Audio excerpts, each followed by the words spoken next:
And we're off. What's up, everybody? Oh, Jesus, my shelf is a mess. I got to fix it. Hi, everyone. How you doing? It is the 12th of December, 2024. My name is Luke Thomas. This is episode 232 of my live chat. Thank you for joining me. I greatly appreciate it. Fun show we have planned for you today. Obviously, we'll recap anything left from UFC 310. We'll look ahead to UFC Tampa. And then, of course, yesterday, kind of a bit of a bigger news item, this GFL. Well, they should call it DOA is really what they should call it, dead on arrival. But neither here nor there. The GFL announcing it's going to have some worldwide league where they're going to spend a bunch of people's money in a direction that goes nowhere. And then people are going to pretend it's going to go where, and then it's actually not going to go anywhere.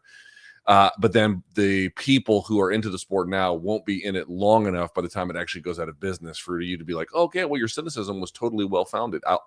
It'll never happen. But for those of you who do stick around, I'm telling you, it's not going to work. Anyway, we'll talk about why it's not going to work and everything else in between. So thumbs up if you're watching. Hit subscribe if you'd be so kind. And, of course, if you're a member, you don't have to contribute to the paid portion at all of this here live chat. We go for about an hour on the free questions, which you guys fill up on the live thread that I put in the community tab. And then we get to the paid portion after about an hour. But, of course, if you want to contribute there, that'd be awesome. If you're not a member, I really appreciate it. We'll get to that stuff at the end. Whatever you want to talk about is what we'll get to. So without further ado, let's get this party started. Right? Where's my stuff? Where's my snare? Here we go. Let's get this party started.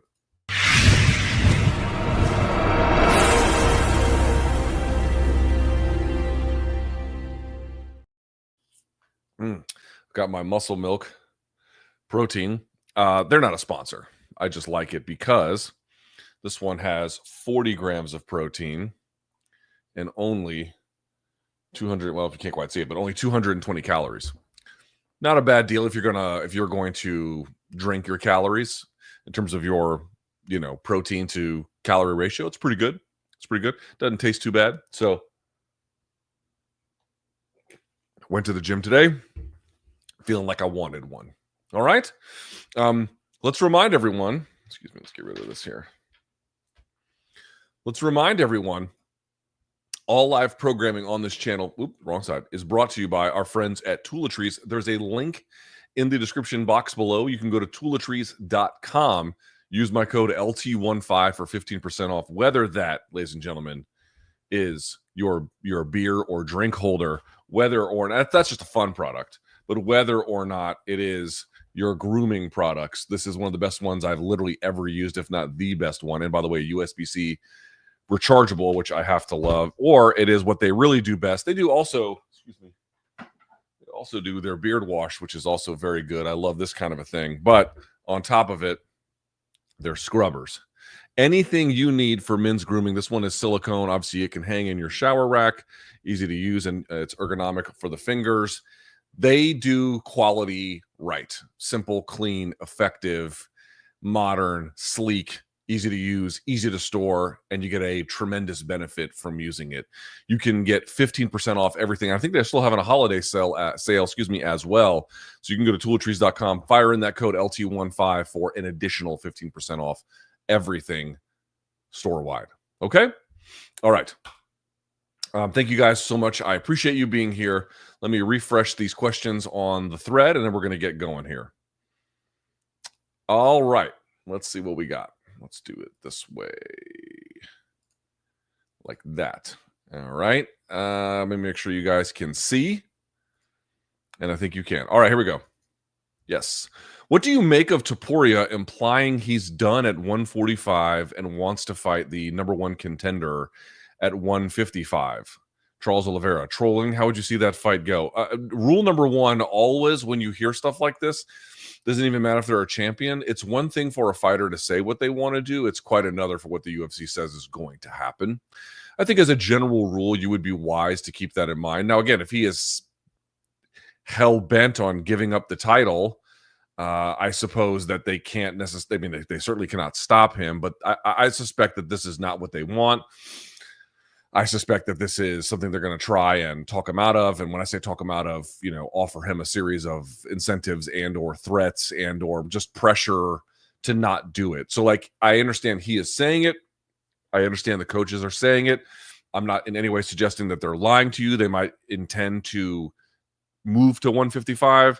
But let's see what the final word is. It's like, oh, Merab, I don't want to fight Umar next. I mean, he didn't quite say it that way. I'll fight anyone, but like he made it clear he didn't want to fight that guy as much as he could, and certainly not on that timeline. And then he just ends up doing it anyway. This is a small microcosm into what happens more broadly when there is such an imbalance between promoter and fighter in terms of who can control what. Fighters say a lot of things. Not saying they're wrong. Let's see what the UFC says. That's the first thing I'm going to say. Second thing I'm going to say is I do not hate a fight with Charles Oliveira at 155. I do not hate that. I actually like that fight in and of itself. But him, as impressive as it was, beating Volkanovski and Holloway and then just jumping to 155 is not what I would prefer. In fact, I kind of hate it, to be perfectly honest. I don't like it at all. If he ends up getting the Charles Oliveira fight, I would hardly complain about this, but this whole scenario would be less than ideal, to put it mildly, for a guy to go in there and beat the reigning kings of that division, two of the best to ever do it in that division, and then not give any of the other up-and-coming guys a title fight while just dropping the title. You know, it's good for Topuria that he was able to recycle, I should say, replace rather, the leadership at 145, but then if you abandon it, you're back to the same kind of problem where there's not this transfer of power, this holdover of the guy who runs the division. That's not good for that division. It ends up causing a star power vacuum every single time they do it. And in fact, if you got Volk versus Lopez, you would get Volk after 2 consecutive back-to-back stoppage losses. Diego Lopez obviously is a very, very dynamic threat and a well-liked fighter, but he would not get the bump that would come with, as we talked about a million times, had Whitaker fought St. Pierre, had Lopez fought Topuria. And of course, you have to beat those guys, but you understand what I'm saying. You lose that opportunity because they're simply no longer there. This is bad for the division. I do not like that. I do not like that at all. It's one of the first things he's ever done, or tried to do anyway, what first things he's ever said. The other stuff, like, yeah, congratulating himself on his fucking birthday or whatever that was is ridiculous, but harmless. Like, it doesn't do anything bad. It just annoys you. But this would actually be bad for the division. I don't like it. I don't like it at all. I actually rather kind of hate it. But we should back up a step here. There's 2 reasons why he's doing it. One was the weight cut. Apparently he gets up to close around, plus 180. I forget what the math was, but maybe even as high as like 190. Like an extraordinarily high number he gets up to in when he's not in camp. And so it is very, very difficult for him to make the weight cut. I am sympathetic to this. I really am. But if you're 27 and you just became the champion, I mean, I can't say that not doing big weight cuts is that, this is the wrong time. But on the promotional side, you now, sir, and more than just the promotional side, on the architecture of the business side, you have now assumed a very, very important role. And right as you have assumed and taken command of it, you're going to abandon it. It is bad for that division if he does that. I mean, there's just no other way to say it. It's bad for that division. But he claims that the weight cuts are really, really bad. Okay. What can I say? What can we say about that? I don't know. The other one, though, is the structure in place that the sport has created, which is this constant need to move up and, if you're the champion, not really sit and defend your title. It's just to get what you can out of that and then go up to the next weight class and then move into that space. Now, I don't know how his contract would work. If you don't have the title, I don't know if he would get pay-per-view points if he fought Charles Oliveira in a number 1 contender fight. I don't really quite understand how that works, but the UFC incentivizes you to do basically, there's really no money until you get to the title. And once you get to the title, the whole point is to move into another weight class to get that title, because now you can retain yours ostensibly, depending on who you are and how it works. Or you can give that one up and now you're up for eligible for another one. It incentivizes this move where everything is about getting to the title. And then once you get there, everything is now constantly about trying to add another belt to it, because that's where all the money is when you can do this. Like, without these other factors in play, I don't know how much of this you would get. You would still see guys moving up in weight. That would not really change over time. Guys get bigger. To be pound for pound, you would want these opportunities. But the reason why you're seeing it so nakedly is because of the incentive structure in place that pushes them that direction.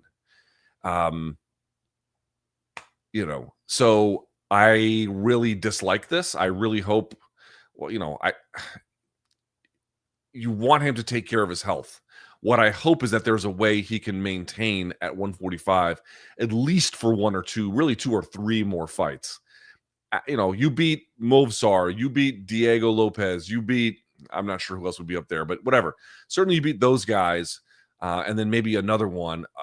It's a different kind of conversation, but this rapacious need you see from champions to, this is a little different because he's letting go of one title, I guess, to go get another one. But that kind of a mechanism is just a function of how pay and status is conferred in the sport. Like, they're kind of driven that direction. It's unfortunate. All right. I don't like it. I don't like it at all. When Nate Diaz was briefly shown during UFC 310 embedded at the official weigh-ins backstage, the caption, you put weight-ins, it's just weigh-ins. The caption said, Nate Diaz, UFC welterweight. So do you think it's just embedded's editor improvisation? Or has Nate really already resigned, or at least negotiated to resign with UFC? I figured if he did, we would have heard about it by now. I suspect he will go back with them. It's still one of the bigger fights he can get, assuming Conor comes back, which, again, giving everything he's been through, I suspect is somewhat, or at least more likely than it once was. The thing about the captions, though, or not the captions, but this would be like the lower third. Like, I know one time that they called like they've called people like UFC journalists, which is really not what they are. They're MMA journalists, but they called them UFC because they don't want to call them MMA journalists. Like, the point I'm trying to make is this is not a one-to-one comparison, but I have seen them take a little bit of license with their lower third graphics that are not necessarily 100% in keeping. He certainly is a former UFC welterweight. He could be one again. They might all think that he's going to be one again. That could be like the total plan. But I suspect that if he had signed, we would have heard about it by now. That would have leaked, and they would have announced it. It would be a big deal. That, you know, I think this is just the producers taking liberty with the lower third graphic.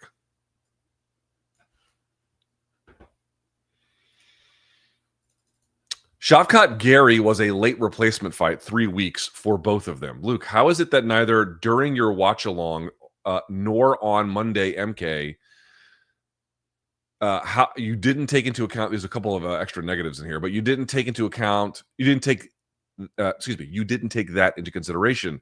Shavkat is a monster, and Garry is ambitious and undefeated. So both needed to study, train for specific techniques for a full camp to prepare for challenges like these, and they both had to adjust on just 3 weeks notice before preparing for different opponents. It's a fair criticism. I mean, I'll tell you what was going through my mind. There certainly was not enough allowance made for, listen, the one consistent thing I will say is Garry does have impressive defense. Garry is a good fighter. I think he's offensively limited, but he's only 26, 27. He absolutely has time. Oh, no, actually, hold on one second. I said Topuria was 27. I keep getting that wrong. I think he's, excuse me, 1 second. I want to make sure I'm not fucking this up completely. Hold on. Topuria is 27. Yes, I was right about that. Okay. In the case of Garry, he is a good fighter. He is a talented fighter. He does have pretty good footwork. He does have a really good ability. He doesn't fight you head on, but he does do a really good job of rhythm disruption, of not letting things get started. And so he doesn't have to stop them once they're already moving downhill. He prevents them pretty well for the most part in moving downhill. You saw that not just in the Shavkat fight for his injury, we'll talk about in a second, but you saw that in the Jeff Neal fight too. Jeff couldn't really get going in that one. Now, the reality is also that Ian Garry just does not have super dynamic offense against a lot of these better guys, but he has time to learn. We shall see. I do think that's a through line that remains consistent for me. However, to the point that you raise, one, I know Shavkat himself and his team didn't say it. I did text his manager, Danny Rube, and they told me they were going to get an MRI this week. I'll follow up. I've not heard what the story is with the MRI because I asked him, is it true that Shavkat had a torn MCL? And he didn't say whether he did or he didn't. He just said, we're going to get the full picture with the MRI this week. I guess we'll see what that is. But something probably does appear to be wrong with him, and to what extent that by itself could have impacted performance, and that I didn't give, obviously I didn't learn about it until later, but, understanding that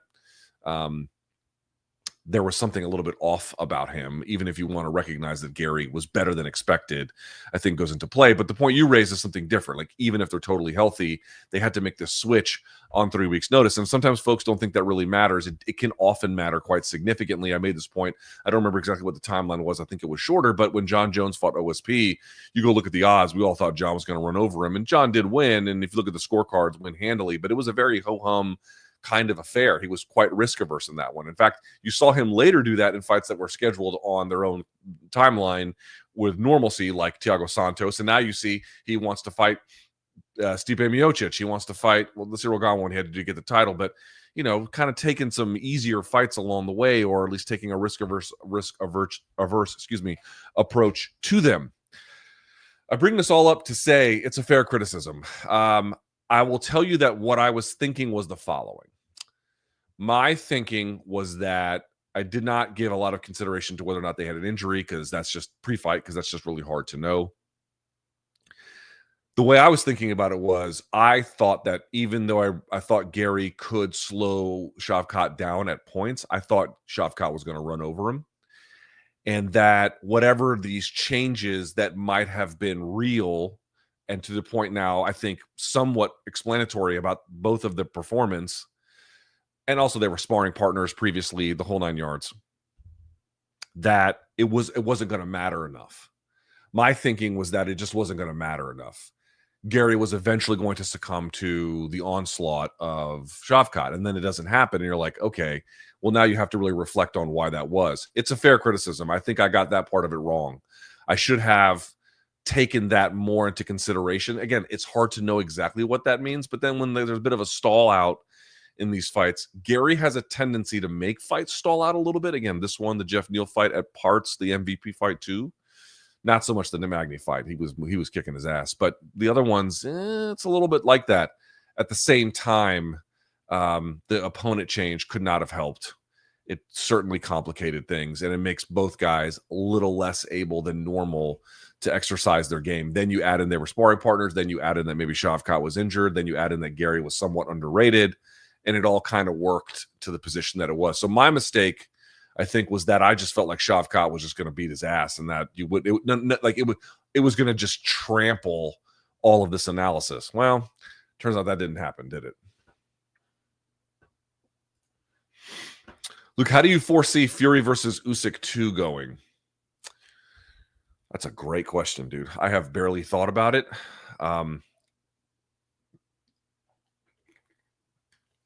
This is good, by the way.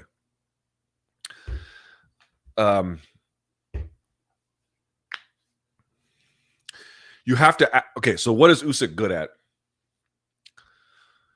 Usyk is very good with the floating hand and then in and out movement, with occupying yours, changing up his own rhythm, changing up his own setup, muting your offense, and then making adjustments along the way.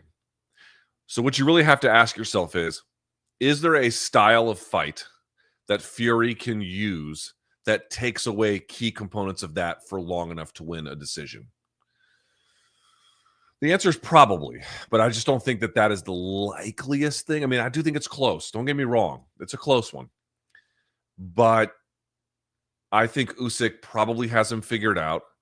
And in order for Fury to take that away, he would have to put pressure, significant pressure, on Usyk, tie him up in the clinch, and that kind of a thing. But then you're not using your reach in order to do that. As long as they're playing a reach and distance game, you're like, oh, well, Fury's going to have the advantage. But that's actually that distance game and the way in which he uses that lead hand and circles it, and then in and out motion, and then the feinting, and then the high, and then the low. I did a whole breakdown on it. You guys can see that condition necessarily, I think, gives Usyk everything he needs to win. So it is close. I do think it could be close. I absolutely believe that.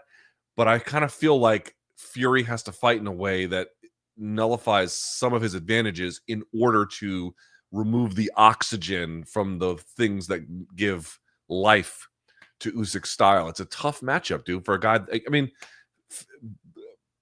body type to body type, the love handles from Tyson Fury notwithstanding, Of course, it favors Tyson Fury, right? He's much taller, he's much longer. Like, you know, these are natural advantages that he should be able to lord over himself to others. But he's dealing with, you know,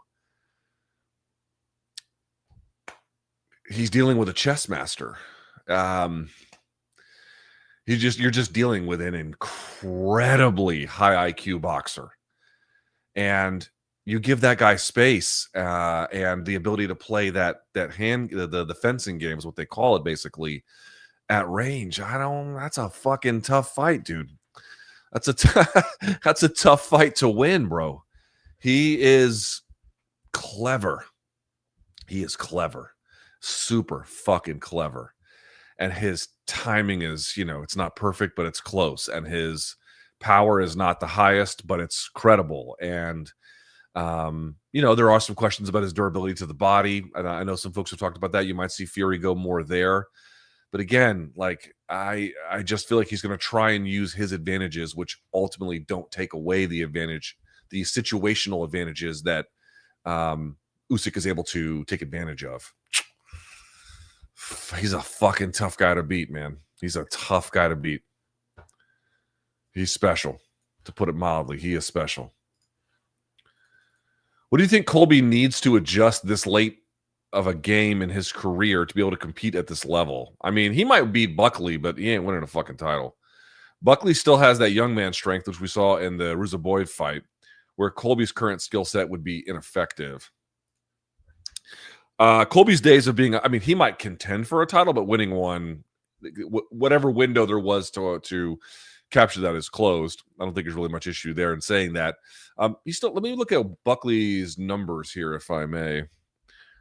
Joaquin Buckley. Let's see here. I'll pull it up for you guys too.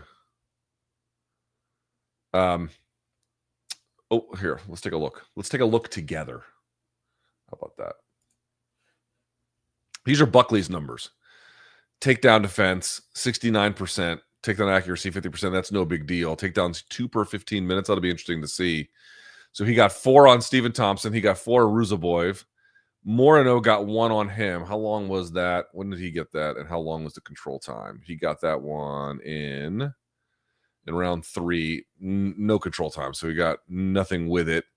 Then there's the Luque fight, nothing. Obviously, Fialho, he got him on that. Imavov got it, but that was at 185. Duraev got 2, but that's at 185, and he got KO'd or stopped, basically. Al Hassan, this was a completely different guy at this point, also upper weight class, and then we're just down to a different place where he's at in his career. So of late, he's gotten a lot better, and there's a significant amount of tape on how to stop Colby's takedowns. Now, whether he will execute, your guess is as good as mine. What are the odds on this one? I've actually not seen them. Let's go to our friends at Best Fight Odds. What do they have? They have Colby at pretty significant underdog. Our friends at DraftKings have Buckley minus 278, Covington plus 225. That's probably about right, although I do think Colby has some upset potential. Listen, guys, how old is Colby? Let's see. How old is Colby Covington? Colby, what is he, 36? How old is he? He is 36, and he'll be 37 in February. Now, Belal Muhammad is a little bit older and had won a belt, so we cannot say that you can rule it out, but I think he peaked later. I think we've already seen the peak of Colby Covington, and now we're on the sort of maintenance / slow decline, although it could be a quick decline depending on how things go. I don't think there's really much to add, to be perfectly honest with you. It can be a couple of things. Dude, if you're 36, your game is what your game is. There's very, very little you can add to it at that point. The biggest things you can do are look at tape and say things like this. His initial down blocking for high crotches versus head inside singles is different. So let's avoid one and go for the other. He is more susceptible to hooks off of our southpaw stance when we feint this particular way. And so we can do it. So these are more tactical choices that you can make amidst a more, not unchangeable, but less less malleable strategic approach. His strategic approach is what it is. He almost certainly cannot win one striking against a guy who's got one of the best knockouts in MMA history. That is true, and is also just much quicker and has significantly more power. I mean, Jorge Masvidal dropped Colby when they fought, and that was not the best of Jorge Masvidal, to put it quite mildly. There's not much you can do except you can make a series of tactical approaches that you might think is in your favor, or if you just think a guy has bad wrestling and you're Colby, you're just like, fuck it, I'm just gonna dominate him with the wrestling. But it's also a 5-round main event, and Colby doesn't have great finishing ability. He does not have dynamic ground and pound. He does not have submissions. And you look at the Robbie Lawler fight, that's really like peak Colby, right? Where you can just get takedowns, you can get a leg ride, you can Turk them out, and then you just kind of rain punches on them, but none of them really like steal the fight. They just win rounds.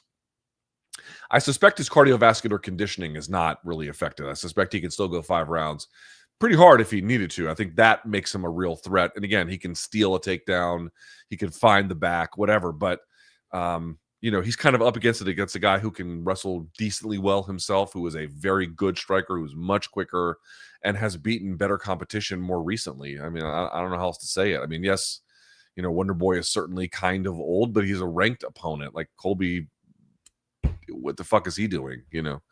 So you need to work on like skill development in your teens and 20s and maybe to an extent early 30s. You're 36. It's now time to work on tactical approaches and then tighten up some of those things. But you can't just like, I can level up my wrestling to a whole new dimension. Not at 36, you can't. Not in all likelihood. Maybe heavyweights will be a little bit different, but it's baked in at that point. You're past your prime. That part of your game and what you can do is over.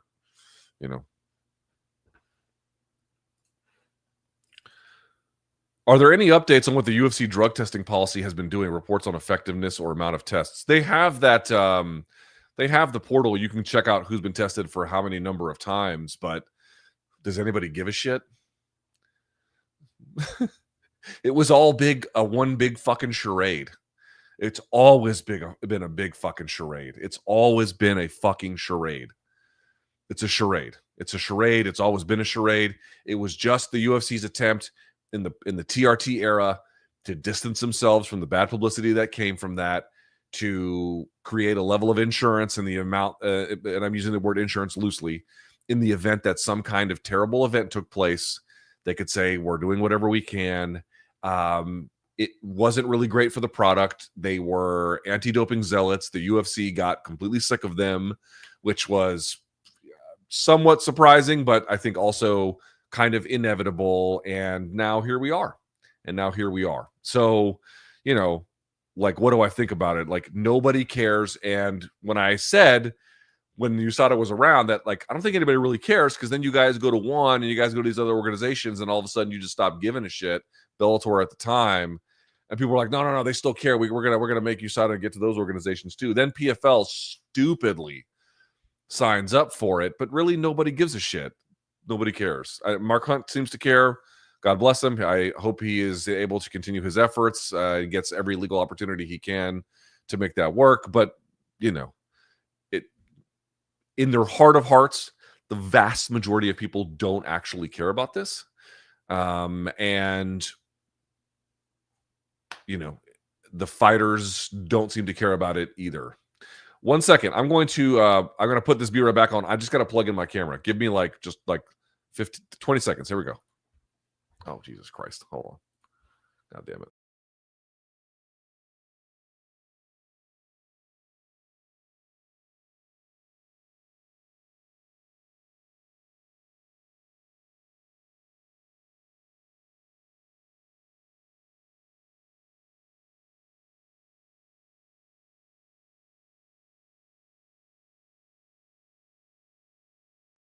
Okay. Sorry about that. All right. So, what is the drug testing thing been up to? Nobody ever gave a fuck. They pretended like they gave a fuck because there was a moral panic that told us we were supposed to give a fuck. And then when the moral panic passed and everyone was like, what is the point of this? If, and it's true, dude, like, who exonerated John Jones after everything? USADA and then the arbitrator. Well, less USADA, but partly them too, and also the arbitration process. It exonerated him. If they're going to exonerate people like that, then like you just know.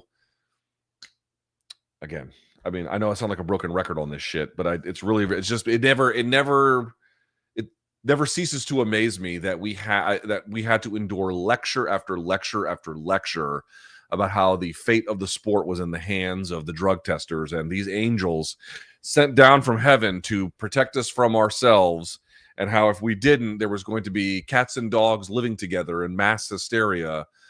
And then in the end, there's no way to know if what they did was even remotely fucking effective. They destroyed certain careers along the way in pursuit of things that they could not scientifically validate. They were zealots to the final degree.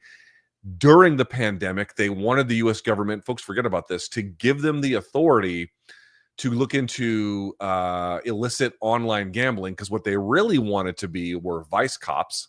That's always what they wanted to be, were vice cops. That's what a lot of anti-doping folks want to be, is vice cops. And so now we have switched drug testers, and everything, every drumbeat about how essential all of this was to the integrity and protection of the sport and the athletes, it all got punted out the window, and everyone kind of declared, who wants Chinese tonight? Let's go out for dinner. Nobody gave a fuck. The entire thing has been a charade. Oops, hang on. What do you recommend to improve focus? Less stress? My second question is, do you use caffeine? I use caffeine every single day. There's not a day that goes by I don't have coffee. I start my day. I got up today at 4:30 in the morning, not because I'm on some grind set shit, just because I went to bed like crazy early last night. And so I got up at 4:30 and I had my cup of coffee at 5. That's like my happy place. My first cup of coffee is, and I'll usually have one more. I usually have about 2 a day. That's the limit. Depends on how things go. If I have to cover fights late, I'll have more, but weekdays, I don't really do that. Caffeine is a wonder drug. It's incredible. Strongly recommend it. Find the right dosage for you. Some people like tea, some people like coffee. Don't overdo it, but getting a nice little buzz from it. There is it was made by the CBC, the Canadian Broadcasting Corporation, whatever the proper acronym is. They made a whole podcast series called On Drugs. And they looked at the human relationship to various drugs that we use, both illegal and legal. And they did a whole episode on caffeine and where it comes from, and how ancient civilizations had their own form of caffeine consumption that they used. And it has a long history of use in human societies, even like agrarian human societies, much less modern ones. And there can be downsides to caffeine consumption, of course, but the reality is, in general, it's a very, very good drug for you. It's very, very positive in the appropriate dosing, which is really the key consideration for all drugs, is what is the dosage. I love it. Beyond focus, beyond that, improving your focus, the only thing I've ever said on this chat, and which I'll repeat here, is you have to work on your reading stamina. If you can work on slowly your reading stamina, how much you can read at one time and then recall afterwards, you have to work on that relationship. And that kind of means you got to stop scrolling on your phone constantly, or, whatever sort of distraction that the modern world throws at you to keep your brain constantly occupied. You have to be willing to shut that out a little bit, make it go quiet, and then work on your reading stamina. That's the best I can offer you. Thoughts on the Global Fight League or GFL announcement? Yeah, dead on arrival. They should call it the DOA, as I mentioned, dead on arrival. That thing is going to go nowhere. Absolutely nowhere. Let's talk about it.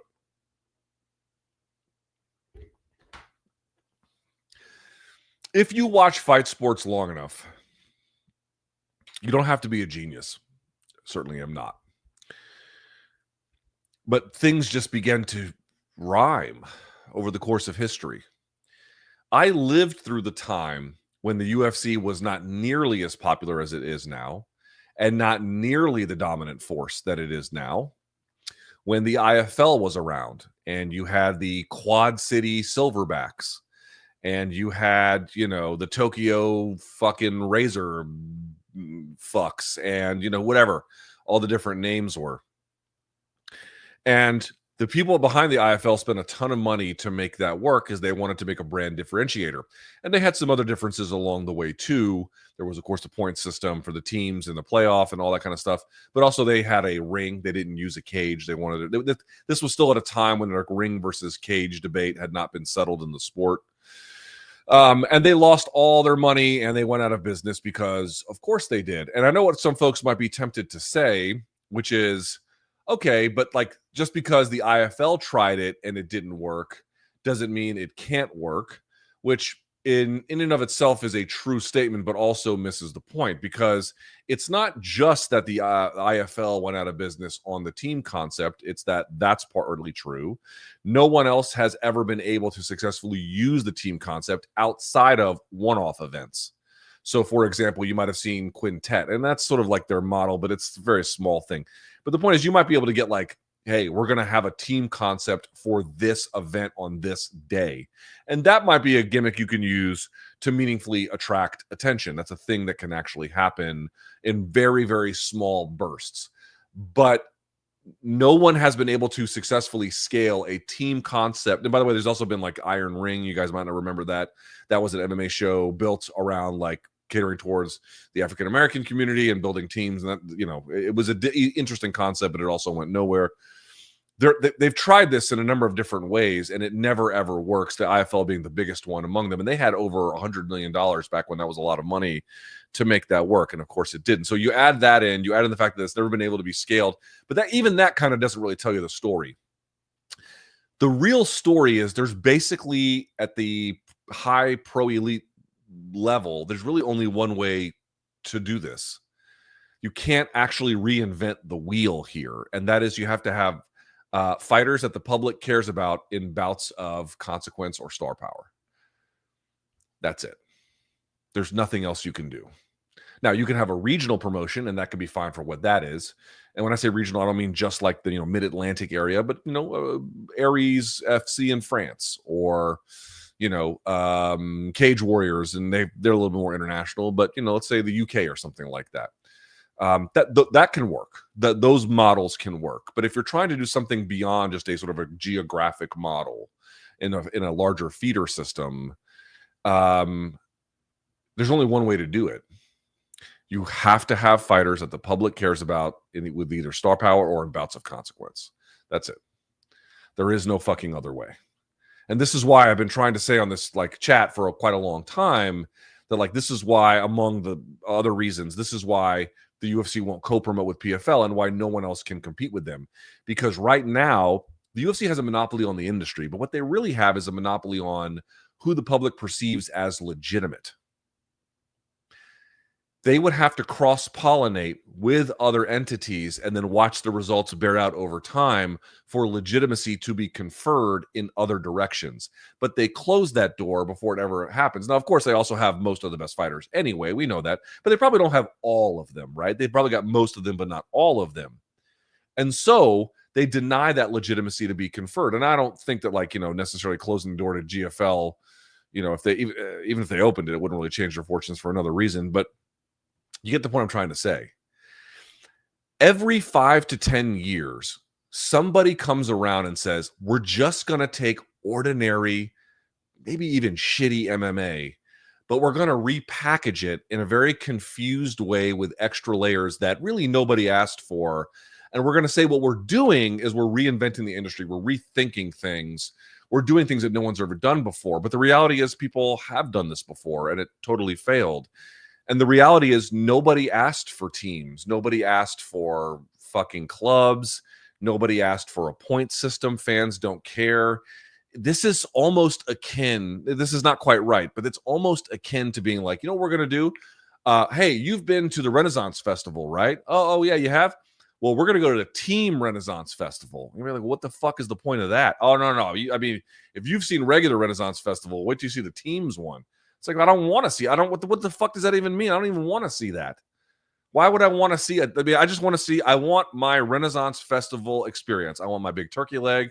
I want the women with the big titties bringing the beers like it's Oktoberfest. I want the jousting. I want people having a good time. I don't need a team's version of this. I just need the version that I want. I want a good version of that. That's what I want. Of course, it doesn't quite work because we're talking about just the upper end of the thing, but this is what I mean. You're adding a layer of complication and what they claim is nuance that serves nobody, that nobody asked for, that history tells us. The PFL model itself. I mean, dude, who looks at the PFL model and goes, you know what that needs? An additional layer of complication. That's what that needs. We need to do more to just add shit to it that nobody needs and doesn't actually solve the fundamental problem, which is what kind of MMA are you showing? And then you look at their roster, and their roster is filled with guys who are deep into their 40s, many of whom, not all, by the way, not all, there are some intriguing names on there, but many of whom are mega fucking washed.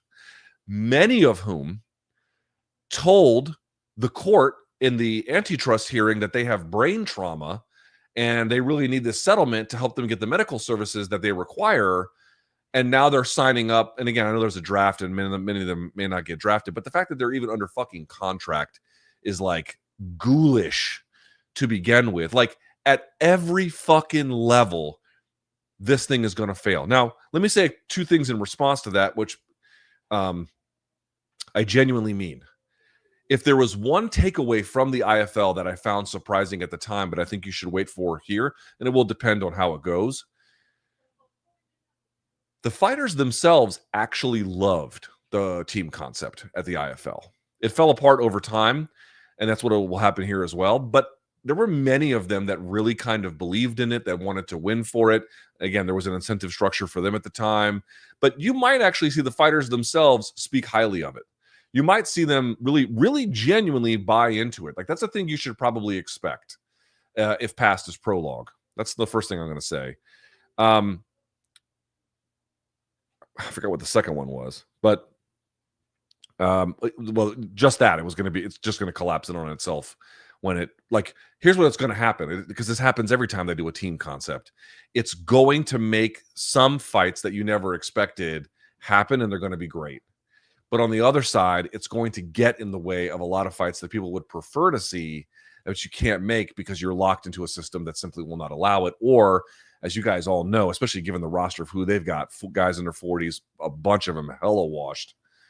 You know, there's going to be injury fallouts, and there's going to be guys who, you know, lost to this guy, but because there was a late replacement, they're going to have to come back at the end of the tournament. It's going to fuck the whole thing up.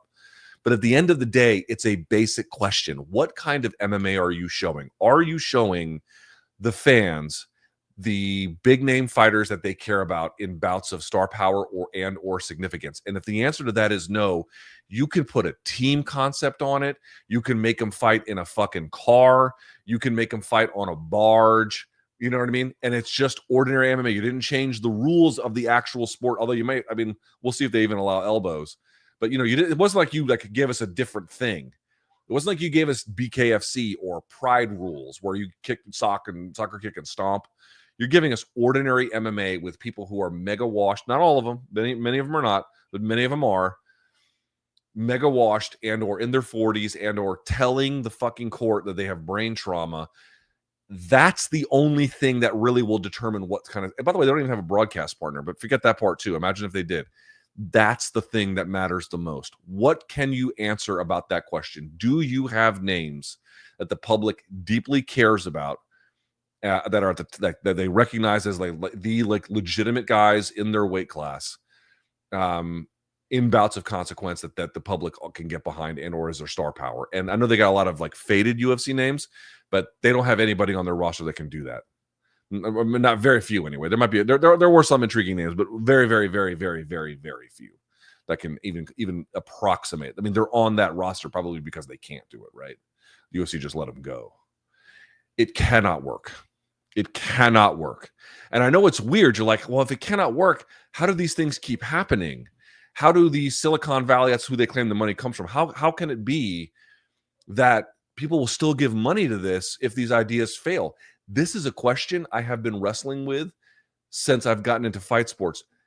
You cannot imagine how much money investors take a fucking bath in this sport by giving it to causes that are hopeless from the word go. It happens all the freaking time. And it's because people who, I guess, know the fight game, or at least think they know the fight game, they make a compelling presentation to people with money who just don't know any better, and they just keep fleecing them. And, I'm not saying that these people who are running this organization are acting in bad faith. They might believe this bullshit. I don't know. They genuinely might. They genuinely might. Who's to say? It cannot work. It cannot work.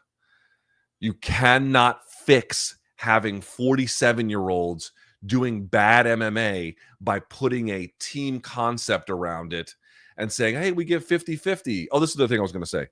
The good part about them is fighters need a place to go. And so they're talking about 50-50 pay splits. That's great. They're talking about insurance and retirement benefits and all this stuff. This is all great for as long as it lasts, right? But it can't last under the way in which they've done it. And then the common response is, well, if what you're saying is true, then what can you do? And the answer is not much. This is why you have to have a genuine alternative to what the UFC does, like a BKFC. Similar, but different, but meaningfully different, right? Similar fan base, but very, very different kind of product. And this is why, like, one entity running the whole show,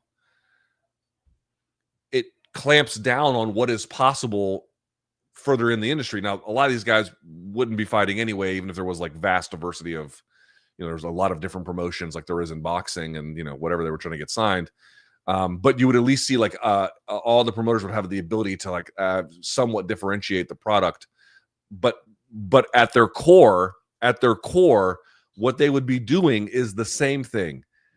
Big name stars that the public recognizes as legitimate against guys of a similar vein, or star power and bouts of consequence. That's it. That's the game, folks. That is the entire fucking game. And they're not doing that. They're not even doing anything close. What they think they can do is take basically what's probably going to turn out to be really bad MMA, and they could put a team concept behind it, and they can, have a draft and all this stuff. And that's going to make it so that all of a sudden watching bad MMA is good.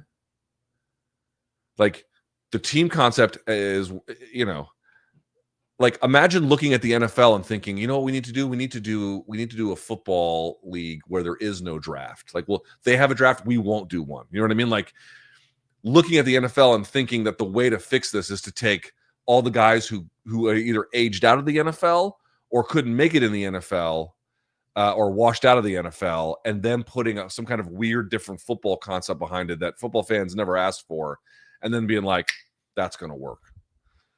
The fighters might really like it because they might be getting more money or have an opportunity to go to a place other than PFL. And for that reason, I'm grateful for them. But I really hope everybody understands you cannot package bad MMA as good MMA by just changing how we perceive it with extra fucking format changes. It's still what it is. Bad MMA. And as long as that is the case, it cannot succeed, and it will not succeed. And it doesn't matter how hard they try, unless something happens to UFC and all their talent disperses, in which case now we're playing a different game. I think still their concept would fail over time because of all the reasons aforementioned, but all right, you would at least be in business because you could make some of the fights with people that the public recognizes as legitimate, big stars in fights of consequence and or star power. But as long as that is removed, it cannot go anywhere, or become a regional league, become a league in France, become a league in Germany, become a Canadian thing or something like that. It will fail. It will fail. Not immediately, although that can happen sometimes too, but it will fail. The industry is very, very... This is the weird thing where you see all these fighters coming out after fighting and being like, I'm going to make my own promotion. I'm like, I'm old enough to remember fighters wanting to get very far away from that because it's so hard to make money in the sport, even if you have a regional promotion that's not even trying to compete with UFC, much less trying to, occupy that level of the game. It cannot work, and it will not work. And I know that sounds like, oh, it's very declarative. Time is a flat circle, folks. And if people are going to keep making the same mistakes, they're going to keep getting the same results. somebody in Silicon Valley is about to be tens of millions of dollars poor for no good reason. But fuck them. Well, I don't care about them.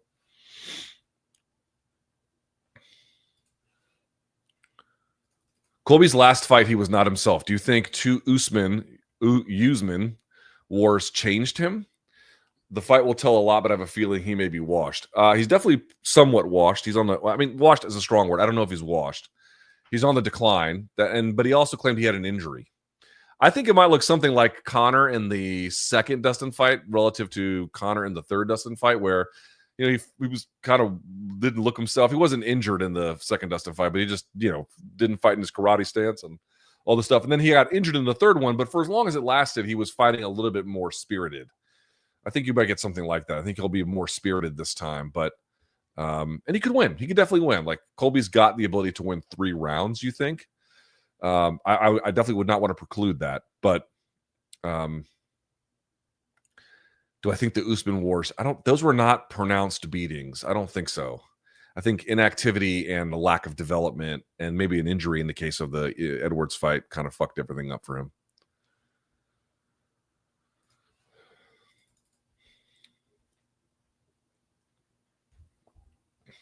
Luke, a couple of years ago, you floated around the idea of having a separate political live chat. Do you still have any interest? Yeah, we talked about this last week.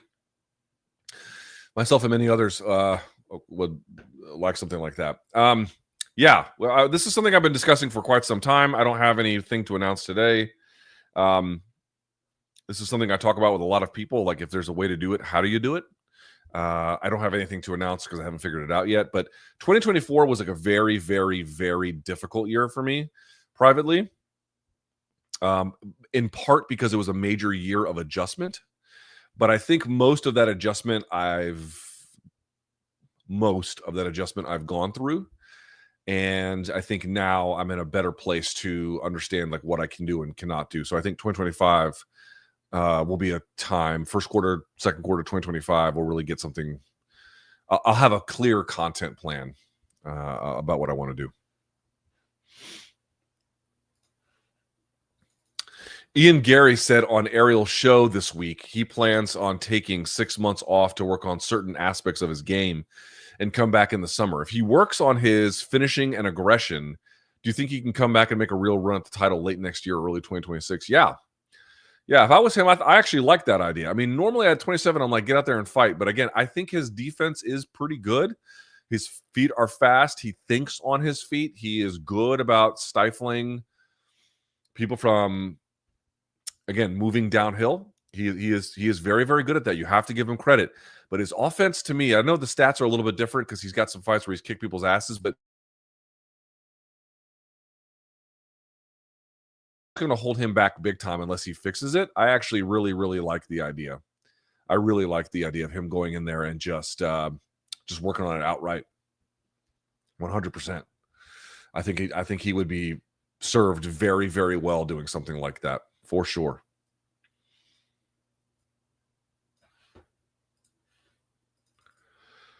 Look, would ESPN even want to re-sign a new deal with UFC at this point? I think that they would.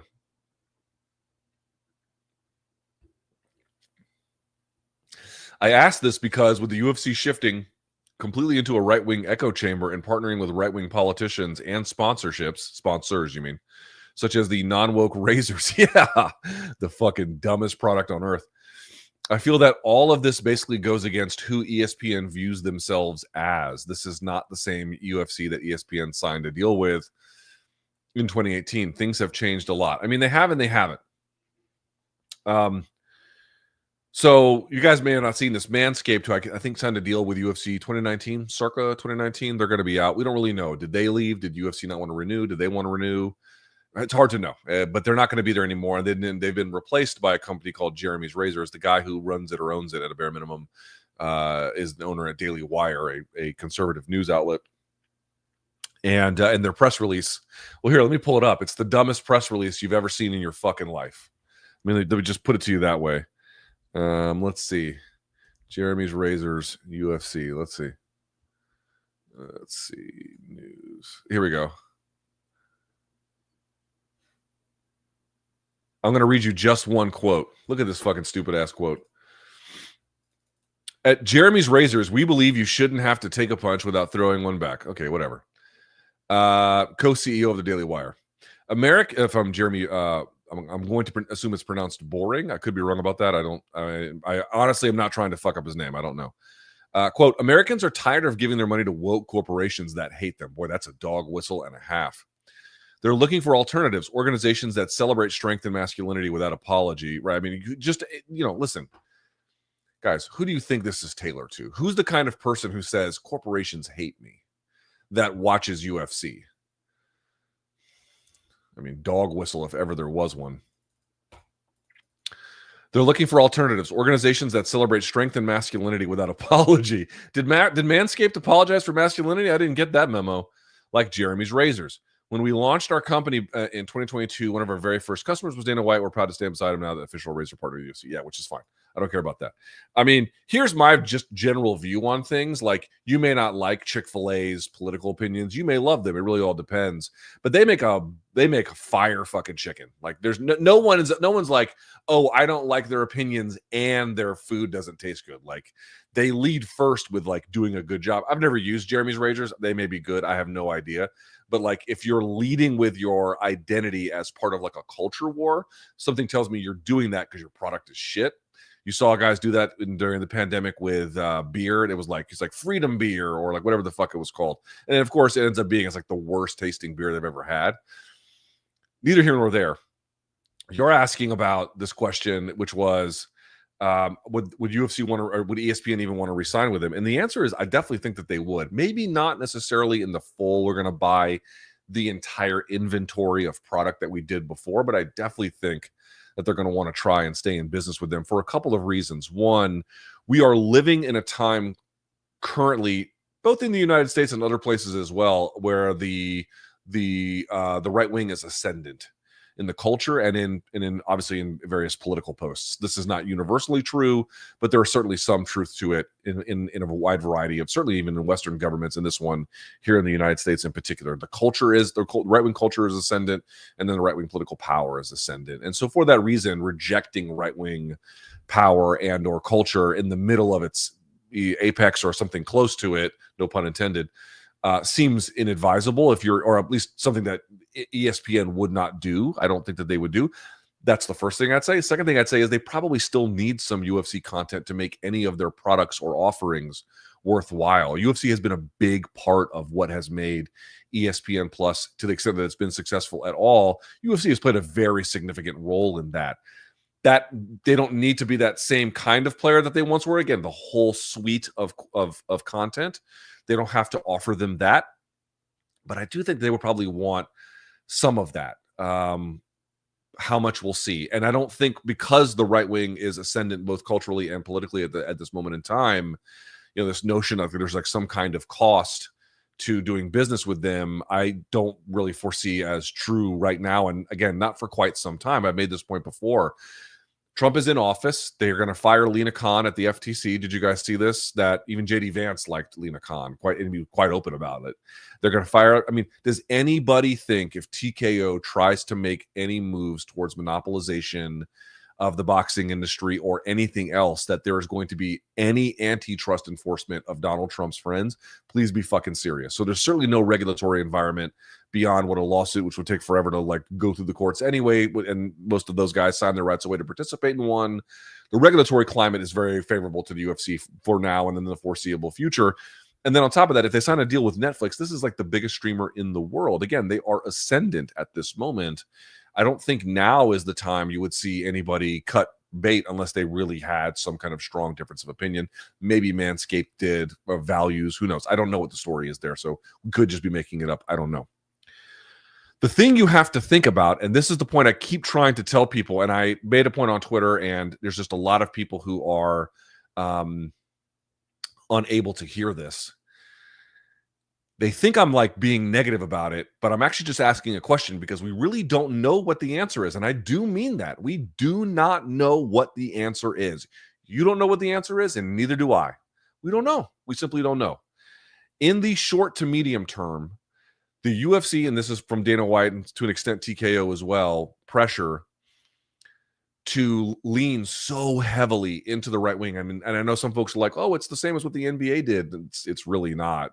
It's not even really as close at this point. Dude, they had in the last, was it 309? They had the Speaker of the fucking House there with the world's richest man who is supposed to run some Department of Government Efficiency, along with the president-elect and the head of DNI and, the Director of National Intelligence and, on down the fucking list. Just there's absolutely no equivalent to anything quite like that beyond we're going to take Peloton stuff off the Theo Von podcast and we're going to chuck it out. And now you've got Manscaped going. What happens when they lean so far into it is that downstream ideological homogenization takes place, right? And there are some fans that think, because I bring this point up before, like in 2019, Trump gets kind of cheered, kind of booed at MSG. 2024, he gets roaring approval. And people think, oh, everyone changed their mind. No.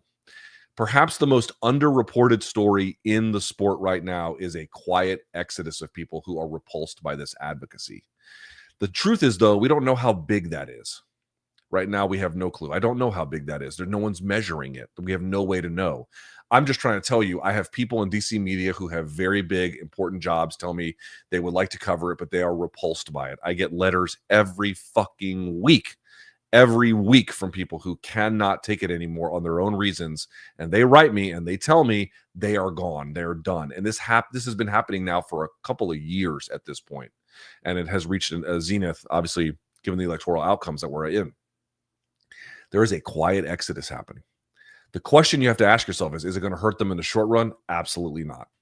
Is it going to hurt them in the medium term? I sincerely doubt it. We don't know. Life is complicated, but probably not. Probably as long as the next 4 years go as we expect them to go, seems very unlikely. The question is 10 or 15 years, what kind of role that's going to play. And if they dial this all back, this is a moot point. Who's to say? I don't know. But what I can tell you is a sport entity leaning so heavily in one direction and then forcing downstream ideological homogenization.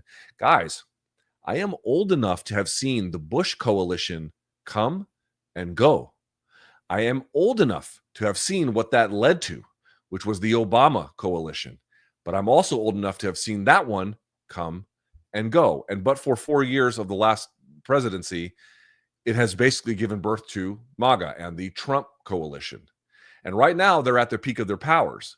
But in all likelihood, those political fortunes over the long term will change. What does it mean that you so aggressively tied your identity, your sponsorship, your fan base homogenization to that man and to that movement when those political fortunes over the course of time inevitably change? Because they will. They just always do. What does that mean? And I don't know the answer to that. But that's what you have to reckon with. That's what you have to understand. That's what you have to have an answer for. And I know what some folks are going to say. They don't believe me. I don't know what to say to these people. Or maybe what you're saying is true. We don't give a fuck. Fuck them. Which is just like a kind of like a revenge fantasy. You're not actually like trying to like wrestle with what the problem could potentially be. So you're asking about ESPN in 2024, 2025. I suspect they will absolutely want some of that. That's not really the issue. And it may not even be the issue for like 2030. The question is more like past 2030 into 2035, what this kind of lean does when the world around the coalition begins to change. I watched it come and go 2 other times. This will be the third sort of like change in political fortune. It has massive downstream effects. And so right now, they are totally ascendant. They will not be ascendant forever. And what happens when they're not? We're going to find out. We are going to find out. Again, I know some folks don't want to hear that. They think that I'm just making it up, you know. Listen to me. I know many of you don't like my views, and that's totally okay. I'm actually completely okay with that because at least you have someone in your orbit giving you a perspective that you otherwise might not hear. But I'm trying to tell you the truth. I am absolutely trying to tell you my truth. And I hope you understand that by me declaring, oh, it's really bad long-term to do that. I don't know. Maybe it ends up being that like people just don't care in 8 years. Like it doesn't matter. Fuck. It means nothing. Like that is absolutely quite real. But you at least have to have a theory about what it will mean when their political fortunes change. Like what it will do. what it will say, what it will force UFC and every other actor in the space to do, and what it will mean. Right now, they're completely ascendant, but that will not last forever. Something to pay attention to. All right. Let's see. If you guys got any questions or in the paid section, we can get to that now. I got this fucking Muscle Milk. They're not a sponsor, but I do love them. What was flavor? Is this a strawberry? Yeah. It's pretty good. Contains 0% juice. It's not like has everyone stopped laughing at the Bohashinya fucking juice joke? Or no, I think he's still doing it, right? It's still a thing he's doing. All right, here we go. Reminder.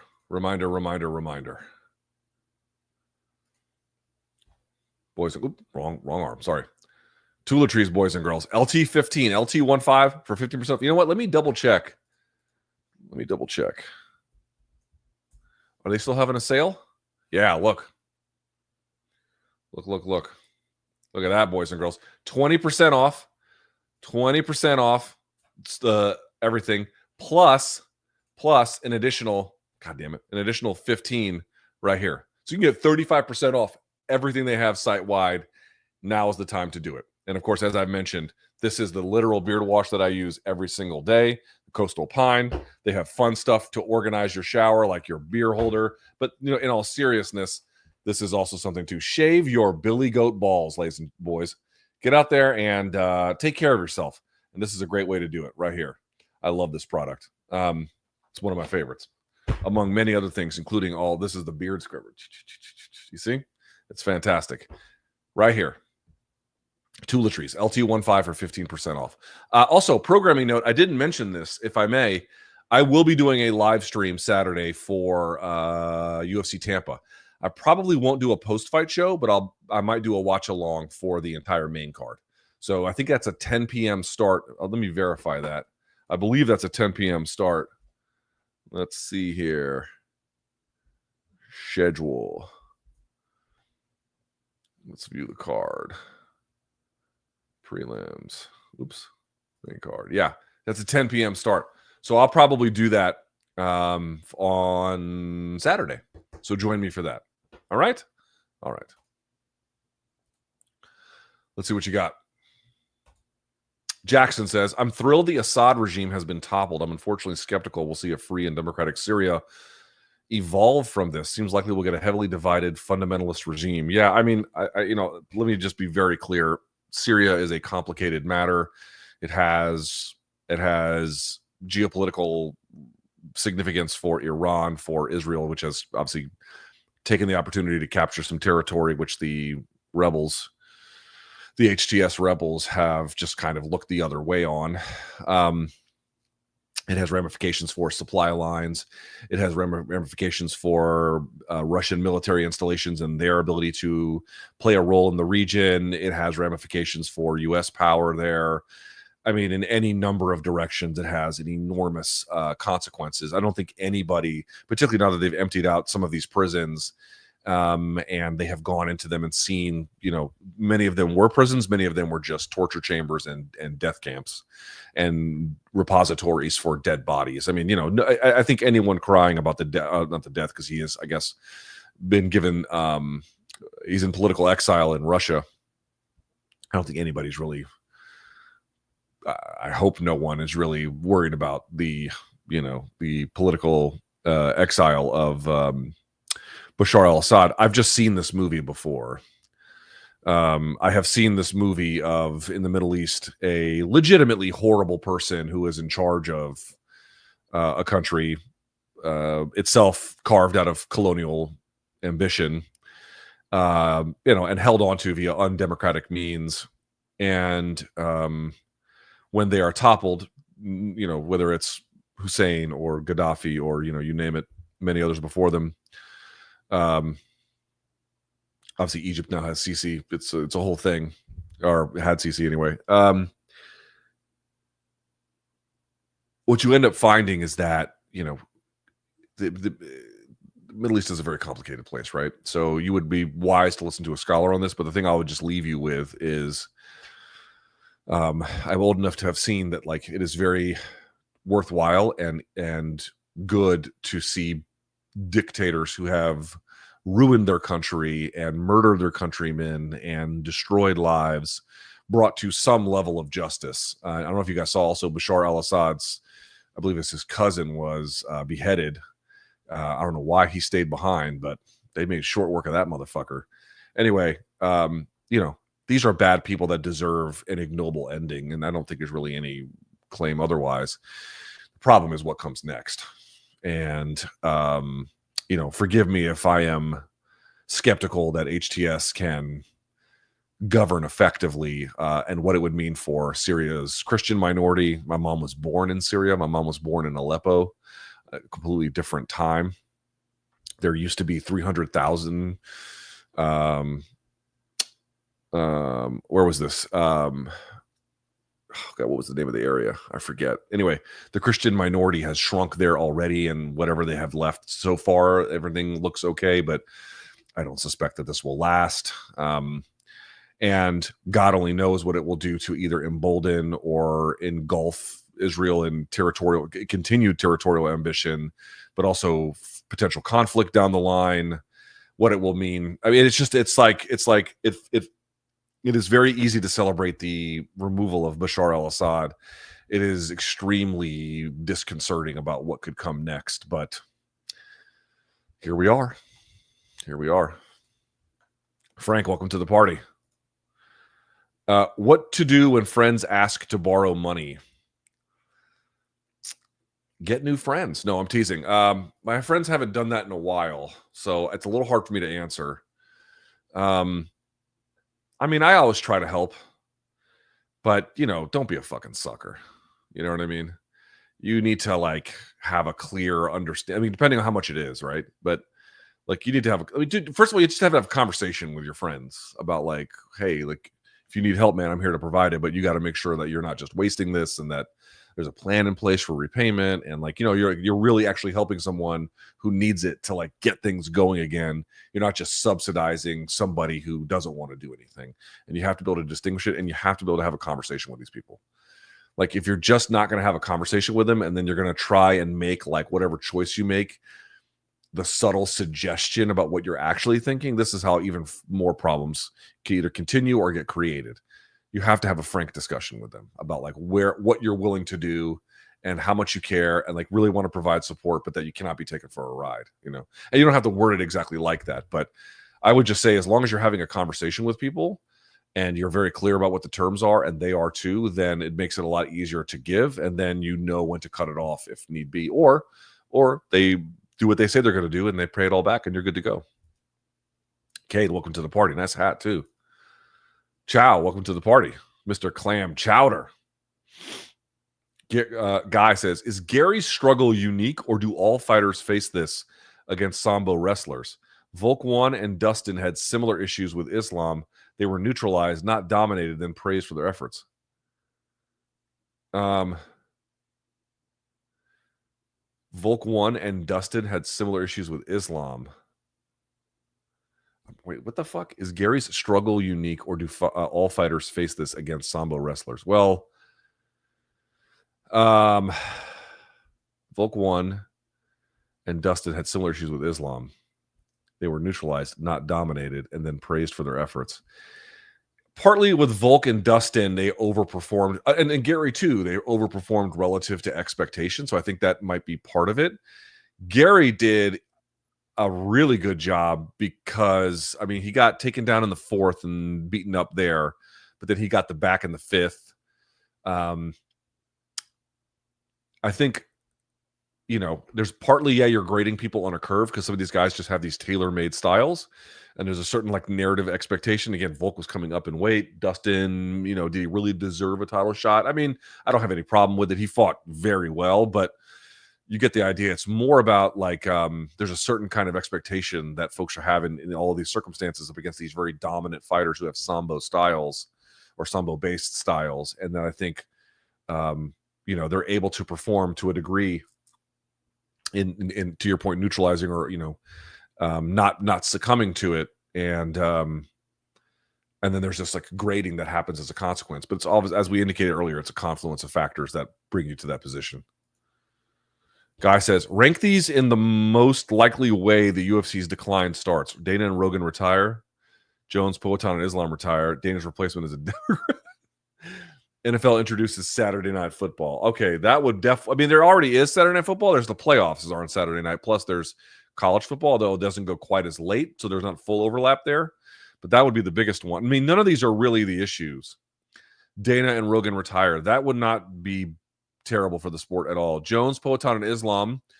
Jones and Poatan don't have much time left, and Islam probably not as much as we might imagine. So that's a real thing. Dana's replacement is a Democrat. I don't think that would either happen, but I don't think it's very real. I mean, the one that would get in the way would be Saturday Night Football, but we already have that, as I mentioned, with the playoffs. The thing that would get the UFC is anything that would challenge their monopoly. Dana is not essential to the. I mean, people might like or dislike Dana, and they might think that, like, how could I ever interface with this product without him? Because he kind of seems like the conduit with which you interface with it, at least pre-fight anyway, with the announcements and his identity and doing all the press tours and stuff. But the product would be fine without him. I know some folks have a little hard time understanding. I didn't used to think that, but I definitely think that now. So that really wouldn't hurt. Rogan isn't going to do this forever either. Like, as long as the UFC monopoly is not challenged and they do a reasonably mechanistic job of keeping the train on the tracks, it will do okay. None of those things would get in the way. It's like when the monopoly is challenged, that's when the problems begin. Who is Callie? Says, Luke, on a recent trip to Venice, I visited the San Lazzaro, I'm not sure how to pronounce this, Degli Armeni Island Monastery. Quite simply mind-blowing history. Would highly recommend. Don't know if you've already been or ever heard of it. No. I have not been to Italy at all. Maybe as a kid. I don't really remember it. I don't even think that's true. But I've not been. There's a number. I've been lucky to be to travel to a lot of different places. Italy remains one on the list that is a big missing component. I've not done it. T-Ball Paul, why is Musumeci dying on the no PED hill? I also find his stance annoying. Man must not be a fan of freedom. I mean, it's the most annoying thing ever. First of all, people talking about like he'd get into MMA. Like Mikey's obviously very good at grappling. I mean, let's be honest. Like even Gordon admits that Mikey is very good. So I give him all the credit in the world. He's a very good grappler. He's a very, very hardworking. But let's talk about a couple things. One, Craig Jones, I thought, made a very good point. He's like, what is the fucking point about morally grandstanding about PEDs in the sport when you're signing a deal that's exclusive and doesn't allow you to do the things that actually make the sport flourish? And I'm like, yes, thank you. Of all the things that hurt jiu-jitsu the most, is the answer steroids? Or is the answer exclusive contracts that don't allow high-level guys at their peak of their earning power to participate in a sport that is not dominated and is not controlled by one entity? What would you say is worse? And the answer is fucking obviously signing exclusive deals. This is what I mean. Like there's a lot. It is what it is. It is moral grandstanding. He keeps calling it cheating. First of all, it's only cheating in certain federations. It is not cheating under a wide variety of now shows and or events and or organizations. You can lament that, but it's only cheating if they're breaking the rules in a place where that is the rules, and that's just not. Gordon Ryan and others who reasonably open about using, they don't compete there for a reason, nor should they have to, nor do they need to. Is the first thing I would say. Second of all, if he wants to compete in places where they do a modicum of drug testing, like their IBJJF doesn't involve USADA in a limited capacity anyway, then fine. I mean, if that's the thing you want to do, then do it. You can do it a drug tested and a non-tested. This is how powerlifting works. There's tested federations and non-testing federations. That's kind of how it goes, and everyone can choose what they want to do. And that's not a perfect solution either, but it's a lot better than just trying to make it all one kind of standard. More to the point, let's just have the argument on the terms that we need to have it. Has the use of performance-enhancing drugs, there are certain problems with it, to be clear, which is how many young guys are tempted to use, because we don't have enough of a clear line between, like, even if you're pro PED, there's no argument for people under the age of 18, and really even anyone 18 using it. Like, you're not an adult, you don't fucking need it. It's completely ridiculous. And there are top-down pressures that leak in. That's the case. That would always be the case, although I think it is somewhat fueled by the lax environment. Like, there's problems with that. But in general, it's a net win for the sport. It is clearly a net win for the sport in terms of the larger-than-life figures and the outrageous performances that most of these guys are able to turn in, and how much pomp and circumstance it can add in the right hands and everything else in between. It is a net benefit to the sport. That is why these fucking guys do it. It's the same thing for strongman. You can go and find strongman competitions that are amateur, that are by weight, and you can go and compete to your heart's content and not use. And I think that's great. That's actually a really important part of fitness. It's an important part of fun. And it's something that everybody can aspire to and train in and really be proud of. But if you want to be the strongest fucking guy on earth, you better be on gear. That's just how it goes. And it has made that sport better and more visible and much more interesting and much cooler. That's a fucking fact.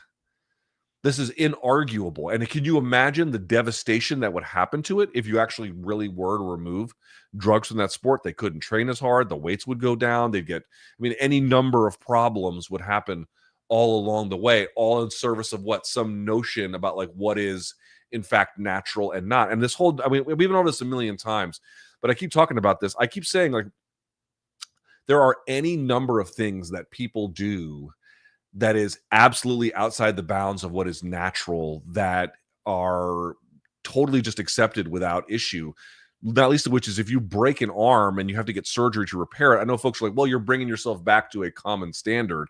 Yeah, one that nature does not necessarily intend for you. You are using the advancement of medical science and modern best practices to give yourself a much longer competition shelf life than you otherwise would have. It's not pharmaceutical in that particular way, although there is some degree of pharmaceutical help there in addition, whether it's antibiotics or painkillers but those are side things. The point I'm trying to make is they want to draw an arbitrary line in the sand about what kinds of medical intervention that they allow. And they say, well, it's beyond your natural capacity. But again, your natural capacity is also determined by your injury load.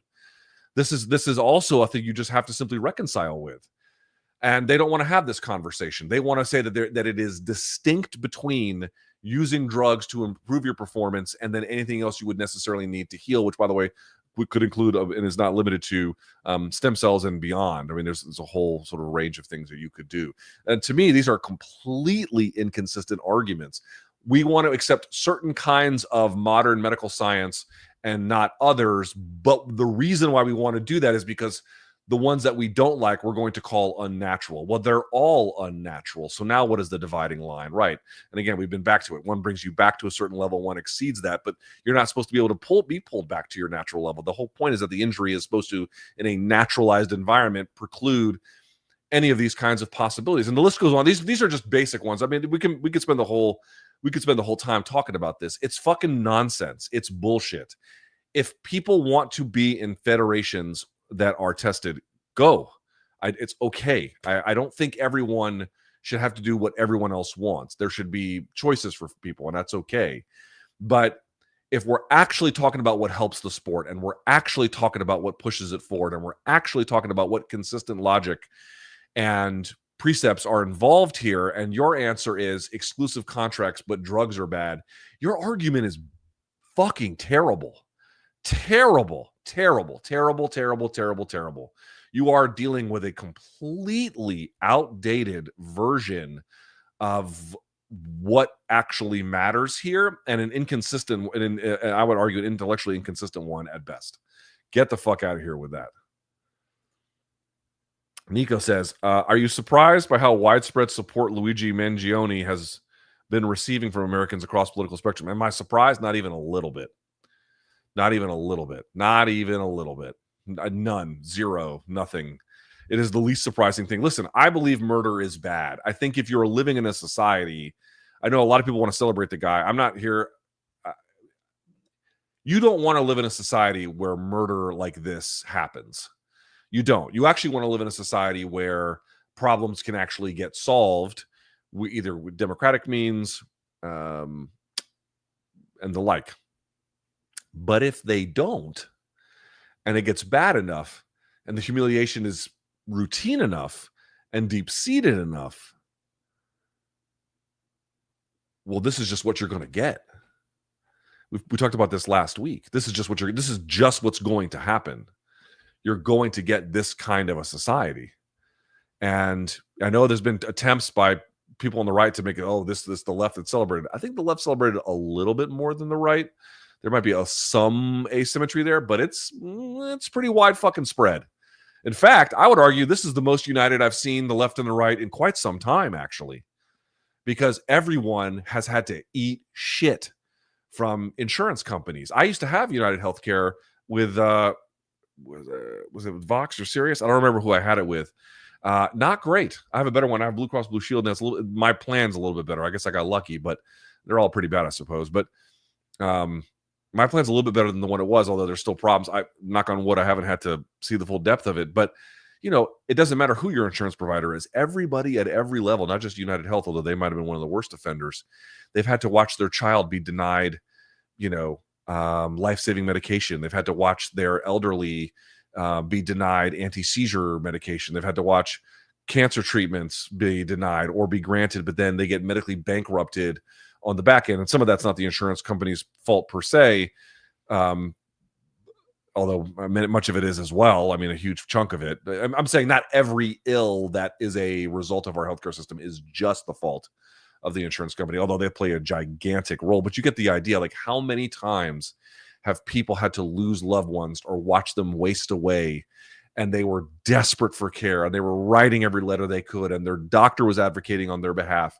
and it did not work, and they've been in chronic pain, and they've watched their father waste away from treatments that he could not get, and so they had to just watch someone wither and die in front of them. And what this does to people, and what it does to people, then you add on the medical debt and the bankruptcy that happens. Dude, you are dealing, and which of the parties can you say actually has a plan to like really change how that goes? None of them. It's a corporate duopoly, like none of them. And so if there is no there is a significant amount of political science research that shows that if people genuinely believe that a vote will matter in whatever capacity, for mayor, for senator, for any kind of ballot initiative, you name it, people will vote. They'll vote. I mean, there's always going to be stragglers and whatnot, but in general, that is a serviceable means of actually addressing societal problems. But if they no longer believe that will work, and you've now gotten, in the case of the United States, a country armed to the teeth, dude, I'm surprised more of this isn't happening. And also, there just is a conversation about, first of all, we don't even really need insurance companies. Like, people think that they serve a very valuable role. Like, if you didn't have them, there'd be no other way to pool risk. And we know for a fact that is simply not true. They actually don't meaningfully help. They are what we need based on how we've structured the market economy, but we don't need them. They actually don't. They're not critical to the providing of healthcare at all, actually, depending on what system you want to use. So that's a whole thing. But like,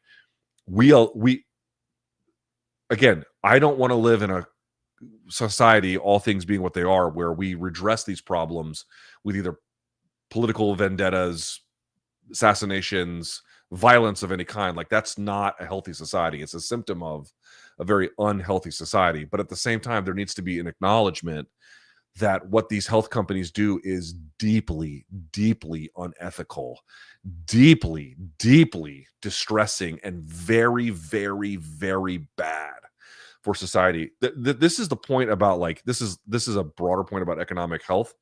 But if you read about inequality, there is something a little bit lost in there, namely that inequality people think is a question of, and no society can be perfectly equal, but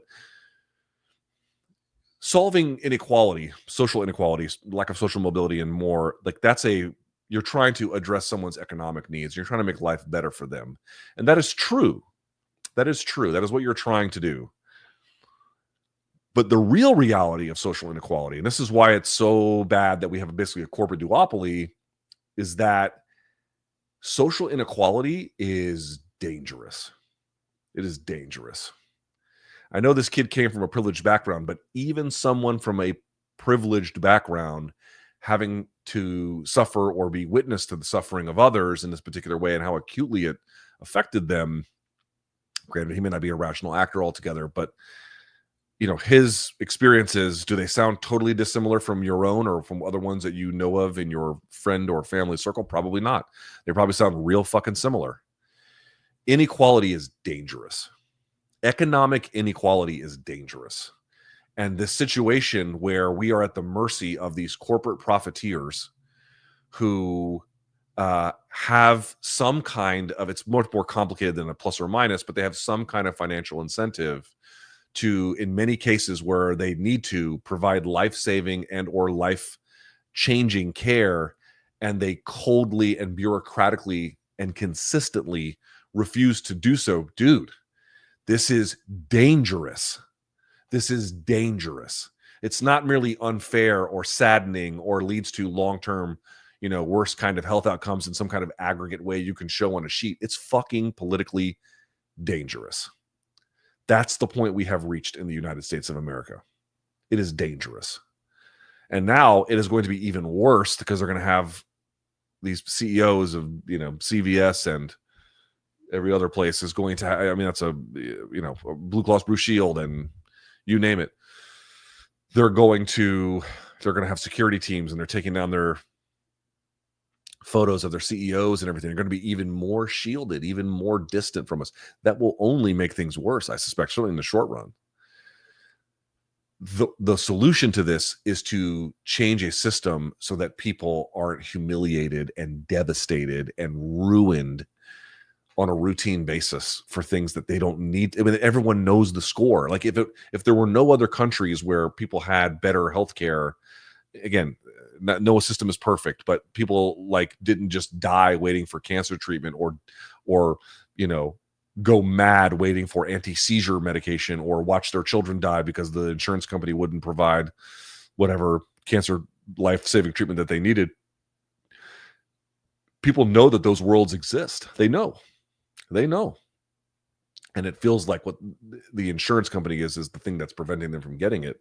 And in many cases, that is absolutely what the case is. And no one wants to do anything about it. I am telling you, I don't think murder is good. Murder is bad.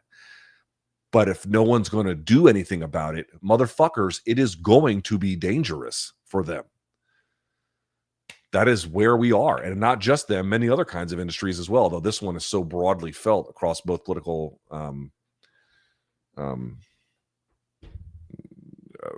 across the political spectrum. There's like a uniting.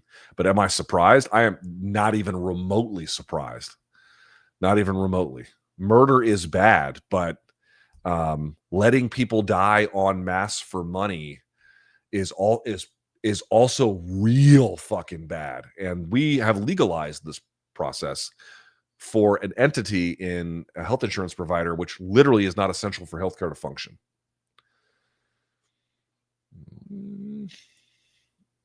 GFL Grandfather League, BC versus LT 2020. We are younger than some of those guys. I mean, that's how fucking old they are. We're younger than some of them. Miguel says, hi, Luke. Can you comment on the fact that all 4 fighters coming for the belts on UFC 311 are from the Caucasus region of former USSR? I mean, can I comment? I mean, it's a thing that has been happening for quite some time.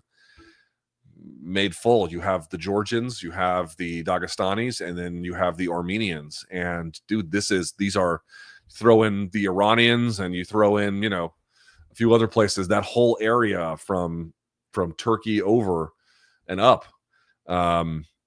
is just, these are places where they have deep both state and cultural forces marshaling people into these activities, weeding out the weak ones, getting the best ones to be the best in the world in many cases. And now they're bleeding into MMA. It just gives you really important perspective. Like, look how small Georgia is, but look at how mighty they are. But it's because what is significant in the culture? What does the state apparatus do to identify, recruit, groom, and, you know, develop talent? And how do those forces intersect? You're looking at the fruits of their labor. Renee, welcome to the party. Ryan says, Luke, please share your thoughts on the new Jerry. Yeah, we did this one. It's DOA. Kevin says, I know you're a fan of the Ghibli movies. I tried watching some, but had a difficult time getting into them due to a lack of plot. Which ones did you watch? For example, what was Howl's Moving Castle about exactly? Thoughts? Let me do a different thing. Let me do this one. It's on Max now. How about this? It's on Max now. Go watch The Boy and the Heron. Because a plot moves, right? The characters change over time and circumstances change and whatnot. So the plot certainly moves forward. A lot of this stuff is going to be subtle messaging about character development, situational ethics, you name it. But watch The Boy and the Heron and tell me if you feel like you still don't know what it's about. Let's try that one. Saul, MK all day. Thank you, my friend. Ben says, fair to say Bilal could steamroll Garry based on that last performance. Steamroll, I think, is a strong word, but win. And what does Joaquin's path to a title look like after beating Colby? Assuming he beats Colby. Let's see how he beats Colby. He would have to have good takedown defense, and I don't know if he can win a title. That's the point that I would make. I don't want to sell him short, but I would be skeptical about that. Jake from Chicago says, thoughts on Inside the NBA moving over to ESPN and Turner sub-licensing the show to them. As long as ESPN doesn't neuter them, it's fine. I found it a pleasant surprise. I hope no Stephen A as well. Stephen A will absolutely be on that show if they move it to ESPN. There's no ESPN is, yeah. I mean, I no, just get ready for it. I mean, that's going to happen. As long as they don't take away what made the show great, I don't really care where it is, you know. Jewel says, thoughts on Luigi? Yeah, we've been over this one, but it's a good question. Cade says, what are your thoughts on the new? Yeah, we've been over this one as well. It's nothing. Sam says, don't expect you to be fully aware of the details, but thoughts on the Daniel Penny verdict. That's an interesting one, too. My basic view is the one I had when the news broke. Have you guys ever been on jury duty? You guys ever done jury duty? I've done jury duty a few times. And I'll never forget there was one case where a guy was driving a stolen car, and he was not charged with stealing the car, but he was charged with operating it. And the case broke my heart. It broke my heart, which is why I don't like doing jury duty anymore. If I can get out of it, I try.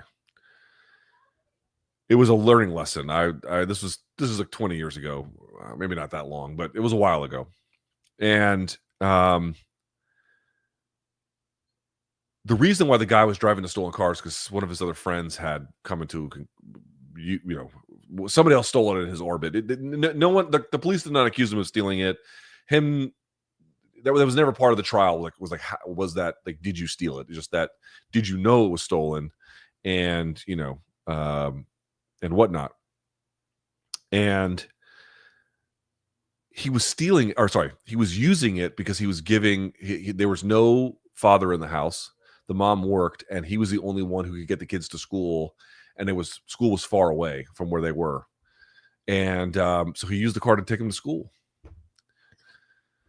And that's not what the letter of the law essentially asked us. The letter of the law was not like, do you think he's justified in taking his brother and sister to school in this car, you know, or do you think he should go to jail or, you know, not be punished badly because he was using it for purposes that were essentially, you know, the purpose itself was harmless. Obviously, somebody took someone's car, but you're not asked that. You're given what the charge is, what defines the charge, and what the criteria are. You have to evaluate the very specific criteria you have to evaluate about whether or not they meet that charge. And by the letter of that, there's no way he didn't meet it. You know what I mean? Like, there's no way. Like, I was very, very, very sympathetic to this guy for, you know, did he probably know it was stolen? That was part of the deliberation. You know, he probably did, but it didn't matter that I did not think he deserved to be punished for it. It did not matter that I thought that, like, you know, he was using it for something that he wasn't selling drugs. He wasn't taking it for joyrides. You know, he was using it to take his brother and sister to fucking school. And I fucking hated it. And but he was obviously, you know, given what the law was and given the stipulations that we were asked to consider, he was fucking guilty, you know. I bring this all up to say I don't know what the exact laws and what the specific jury instructions were and what exact criteria are relative to what Daniel Penny, was that his name? Perry, whatever the fuck, whatever he was asked to do, or whatever he was charged with, and what the jury was ultimately asked to do. I know they were hung on the second-degree manslaughter, and then he was acquitted ultimately on the first charge. And maybe the prosecution did a bad job. I don't really know. The only thing I can say about the case is what I said before, which is I've been riding the New York City. All these people talking about like, oh, it's so unsafe on the New York City Metro subway, and it's like, how the fuck would most of you know? Like, most of you don't fucking ride it. I've been riding the New York City subway for more than 20 years, consistently on a weekly basis, if not a daily basis in certain cases, for long periods of time. I've ridden every line all over, and I ride it every fucking Monday. Every Monday I ride that thing. I see this stuff. Like, BC and I run into people like this all the fucking time. That is a massive problem. Some of them are dangerous. This is true. Like, you cannot deny it. Like, there's a real problem. And the city just kind of lets the subway turn into the repository for homeless, drug-addled, mentally ill people. Like, that is a real fucking problem. And you have to be honest about that. And I am. However, I've, in all of 20 plus 2 decades of riding the subway, I've never seen a situation where a homeless guy had to be killed on behalf of the other passengers. I've never seen it. I've been riding the subway longer than Daniel, whatever the fuck his name is. What is it? Penny? I've been riding the subway in New York City a lot longer than him. I've never seen that, ever. And I've seen some situations that were hairy, don't get me wrong, but I've never seen that. It is impossible for me to believe that the ideal, or even really the solution that we should look at this as, is that strap hangers choking the homeless to death is a, you know, whether the prosecution did a good job and whether he met the letter of the law is a question I cannot answer. But whether it's a good idea that strap hangers can just kill the fucking homeless, even accidentally, to me seems completely fucking barbaric. First. Second of all, the reason these homeless fucking people are on there is, in part, the state failed them. In part, it's a difficult problem. But these are all downstream results of a disordered economy and a disordered health system that allows this to take place. Right? There were attempts to get this guy help, the one who was killed. I forget his name. There were attempts to get this guy help, and they ultimately failed. And part of that is just the way the system has worked up to this point. But I hope everyone understands it's not just him. The amount of homeless, and some of them are just not even mentally ill, they're just homeless. But more than that, like the ones who could be potentially dangerous and they could be all these things, they are the downstream result of a fucked up economy that has allowed this thing to take place. It has allowed these people to just trickle into these positions. And then we just leave them to their own devices. And then these tragedies happen. And we're like, well, you know, I guess he had to do it. And I'm like, again, I don't know what the letter of the law says about this individual situation. It cannot be that this is the enlightened solution. It cannot be. I've been riding the subway system for more than some of you guys have been alive. It cannot be the case.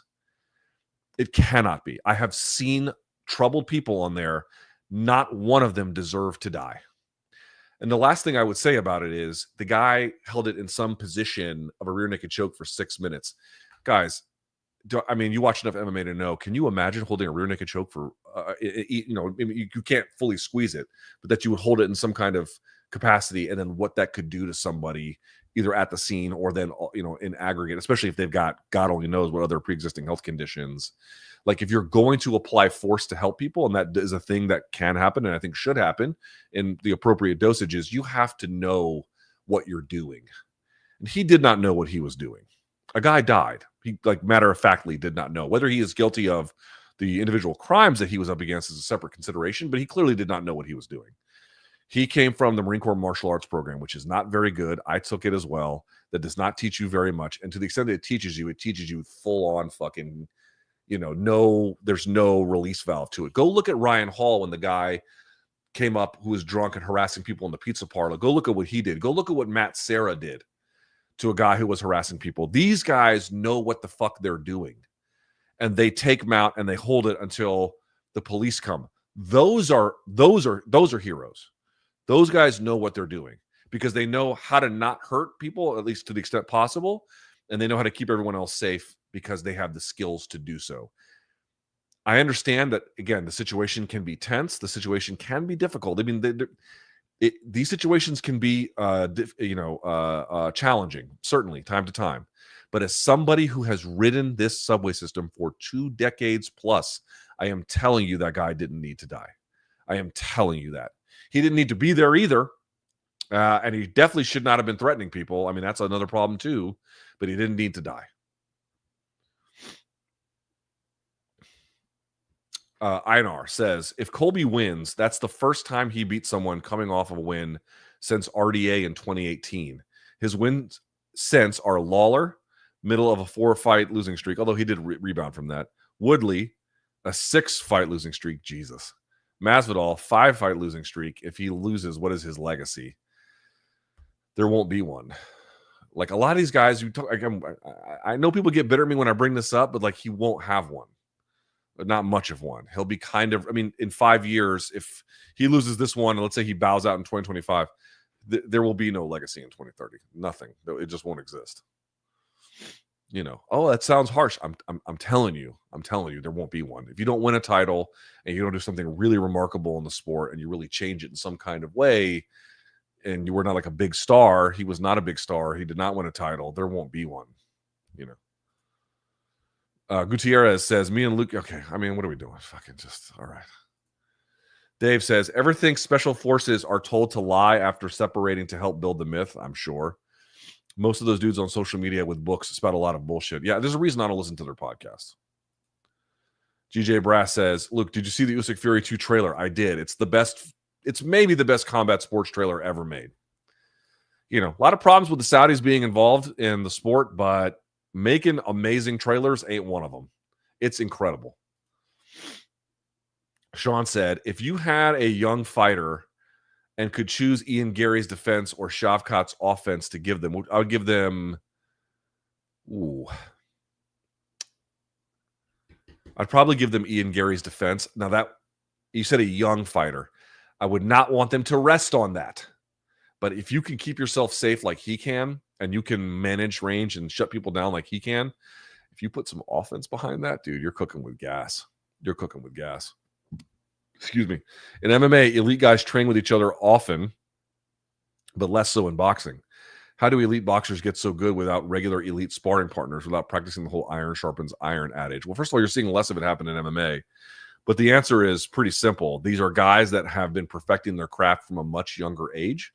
And so by the time they're in their 20s, they don't need to get as roughed up to be as sharpened. Although even then they'll bring in, guys that push them. Don't think that they don't. It's just they're usually a step down because what they want is both to build confidence, but also just to work on skills that they've already basically mastered. And it's just reinforcing the game plan, reinforcing precision, reinforcing, certain movements, patterns, you name it. But they've reached a level of refinement where they don't need to get better by like constantly grinding up against, and also there's a competitive rivalry there too. Like a lot of top guys just don't want to train with each other, even though maybe they could get a little bit better if they did, but you get the idea. Like Bud Crawford doesn't need to train with Errol Spence to get better, does he?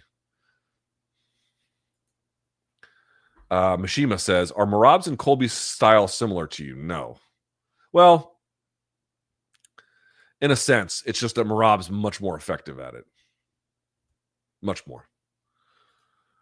Chris says, Josh Van quickly becoming one of my favorite fighters to watch. Hell yeah, dude. He's super great. Thoughts on him and potential matchups on 125. Still just, 23? Let's see how this goes. But the fact that his defense already sharpened up, I don't know what to make of the fact that he couldn't put Durden away that, despite landing on him so significantly. But from a skill perspective, he looks like he might have something special. But I still need to see him tightening up that defense, which, again, the last one we saw. But Durden, also a bit of a guy you could probably show some more defensive skill. Other guys are going to make it a little harder. So let's see how it goes. Chris says, Luke, I was laughing my ass off at Macy Barber jumping on right in the middle of your shit story at MK. Hey, man, when you got to go, you got to go. Samster says, true or false, if AOC promises nudes to get elected president in 2028, she wins. She won't, and then the answer would still be false. Actually, I don't know. Would it be false? Guys are horny. You can never go wrong banking on the horniness of the American male. I would still say false.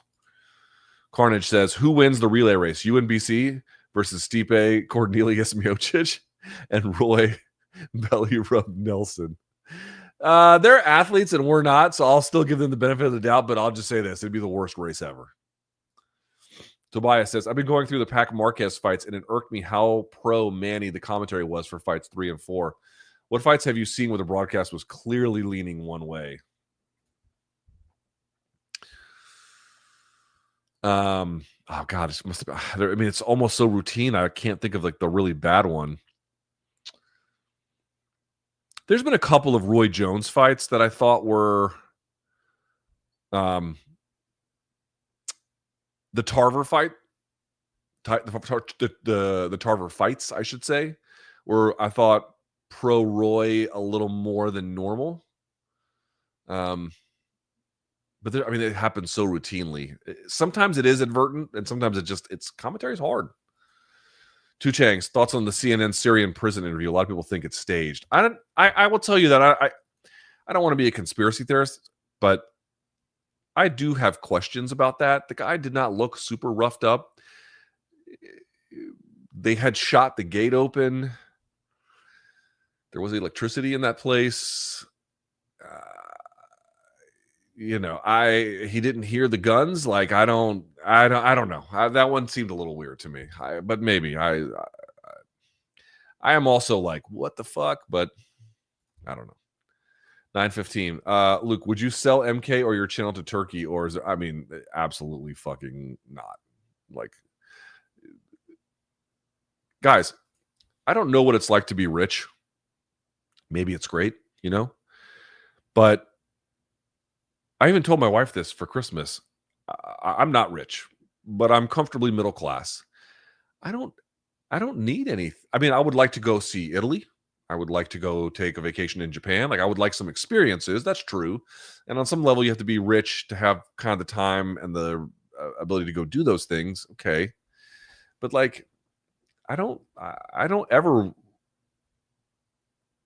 feel like I don't want for anything. You know what I mean? Like, I drive I drive a 2015 Mazda CX-5, but it's paid off. I don't need another car. I have 3 months left on this house. I don't know. I'm not going to live here forever, but I'm not dying to like, oh, I got to go upgrade or,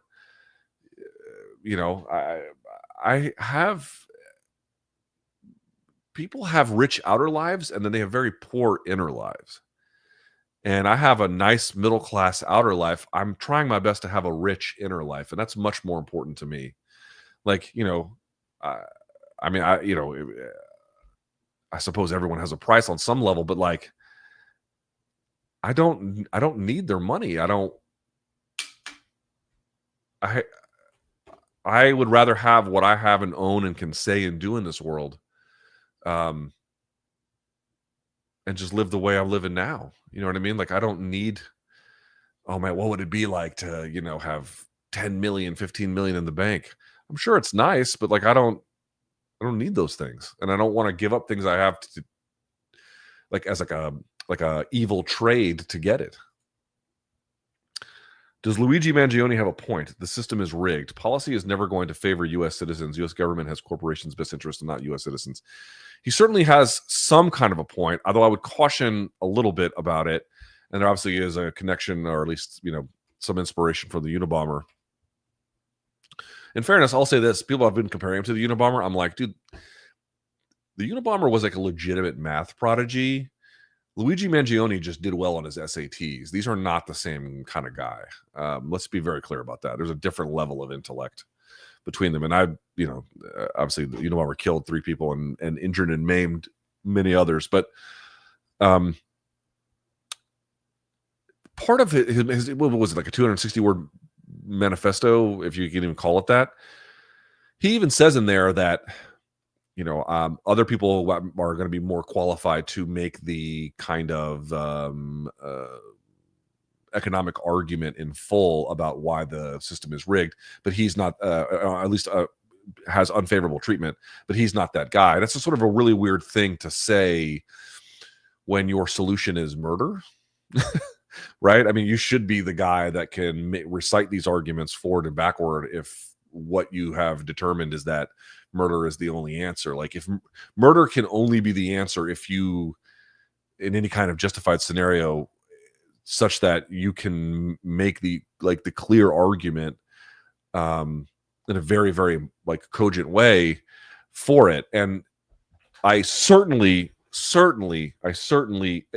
not a question of for me, it's not a question of oh, do you support what he did? Murder is bad. You don't want to live in a place where people just decide who they get to fucking kill and when they feel like it, because you might like what Mangione did, but there's going to be somebody else who's absolutely going to do something that you find terrifying. People who blow up. I've lived through people trying to shoot and blow up abortion clinics. That's real fucking bad. You know what I mean? But what I would say is, he is the mushroom that sprouts out of the ground when you give it the fertile kind of soil it needs for people like that to emerge. It's not about, do I want to justify what he is doing? I don't want to solve our problems by fucking murdering each other. No, I do not. But if a guy like that arrives on the scene, you are already in deep shit. You're already in trouble.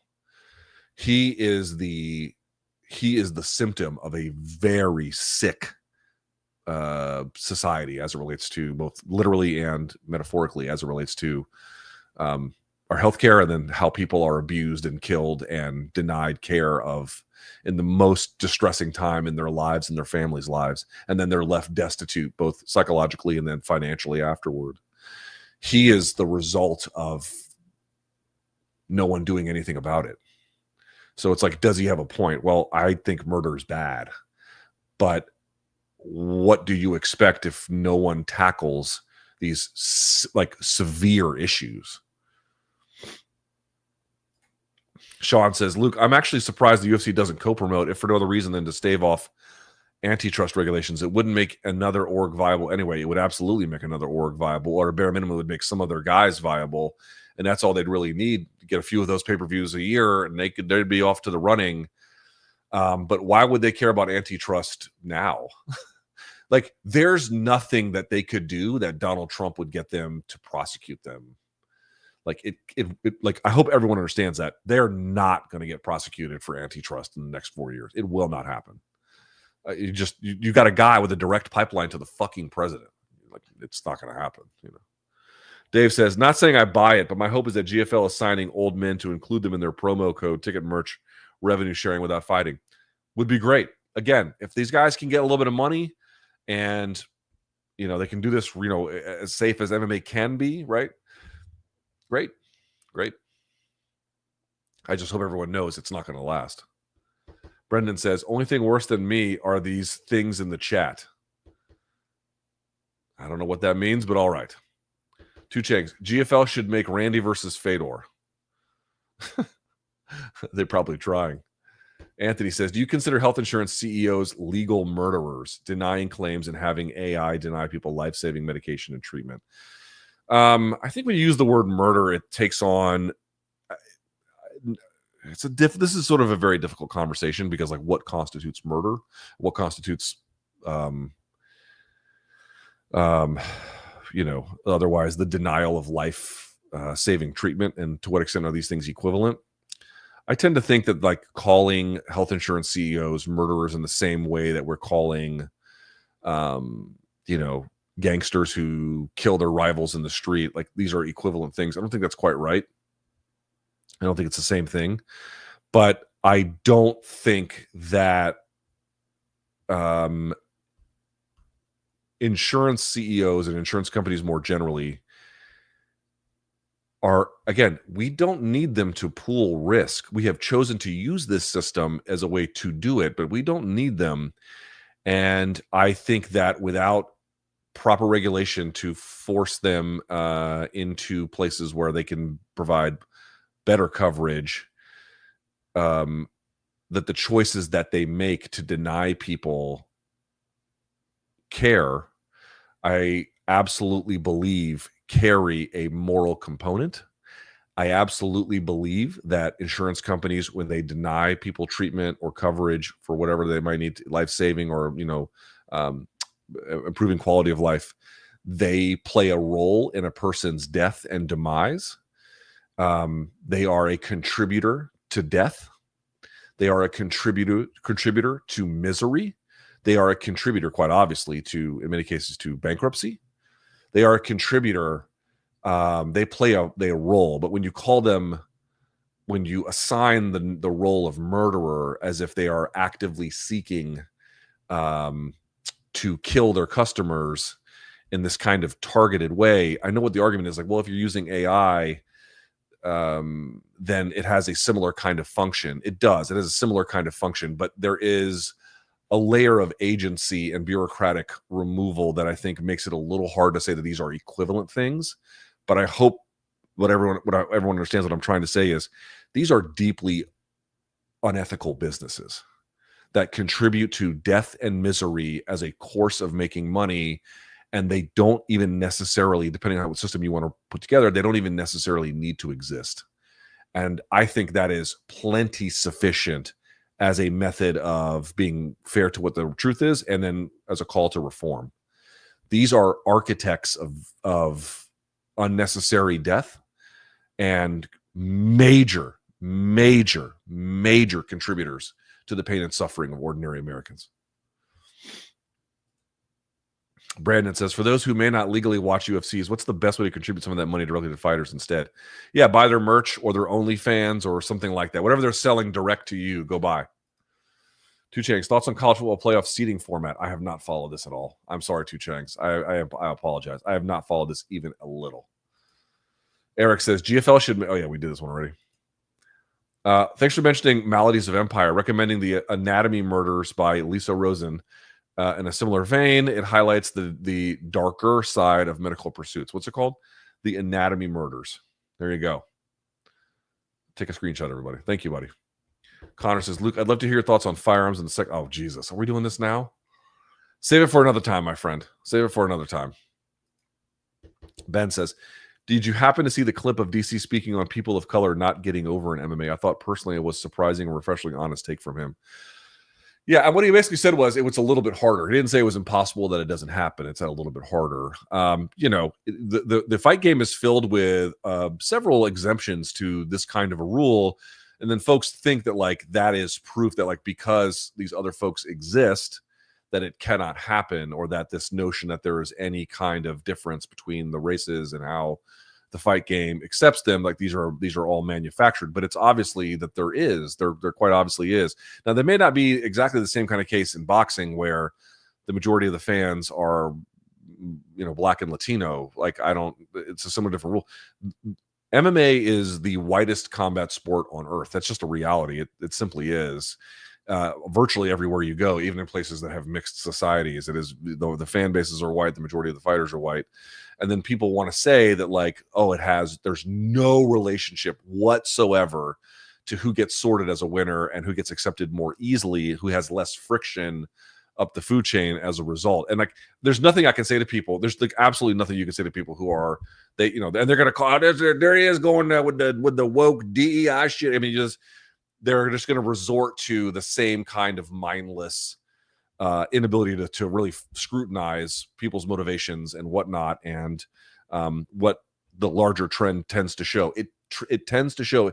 Is it are any of these things dispositive? No, it's not necessarily in that case. And of course, you can absolutely be an enormous star and be a person of color. That can happen, but I tend to agree with DC. I tend to agree that over time, in general, there is a little bit more friction in more of those cases. Not all cases, not all, but there tends to be more friction in more of those cases along the way. And I think that, well, it doesn't matter. No one's going to be honest about this. The people are just going to get bitter about this. I understand. But I tend to think that his, the fight game is absolutely about people's identities and how they perceive their identities, in part, not totally, in part played out on the world. And if your fan base and the majority of the people who make up the sport are of one racial group, the notion that like there's going to be no way it's any different for any other group along the way, like there's literally absolutely totally imperceptible differences such that they exist at all.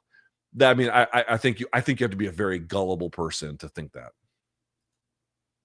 Tanvir says, any opinions on Colby's pager comments? See, I did not hear this. I saw someone mention that he called him a terrorist, but I didn't hear this part. Is this a new low? I mean, dude, did he make a pager argument about Bilal? That, I mean, obviously everyone knows what they're talking about. The Israelis turned him on and they tried to kill a bunch of people in Hezbollah as a consequence. Essentially calling him a terrorist. Dude, there's no bottom in this sport. Like, there's no bottom. Like, you can try and be like, wow, I find these things fucking horrible.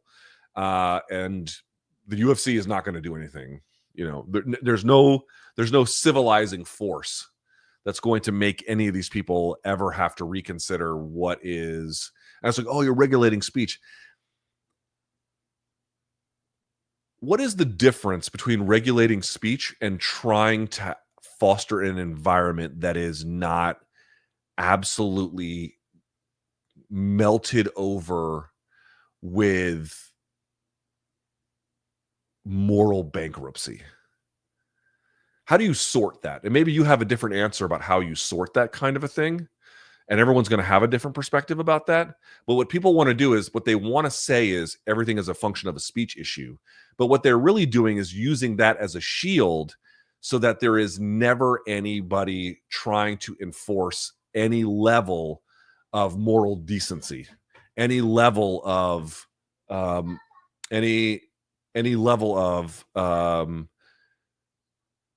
projected values beyond like allowing for the malignancy of others. Like, we're just supposed to be a vessel for the malignancy of others. That's what these fight weeks are supposed to be, a vehicle for the malignancy of others. That's all these can be. And so I'm not here calling for any kind of, like, I want to be very clear. I'm not calling for like, oh, well, we got to go find him for his speech. I'm not saying that. I guess I'm just sort of asking people who would otherwise object to anybody doing anything, which is really what it comes down to. Nobody wants to do anything. Is like, when you do that, you think what you're doing is upholding speech laws, but what you're really doing is creating a vehicle for absolute social and moral malignancy all down the line.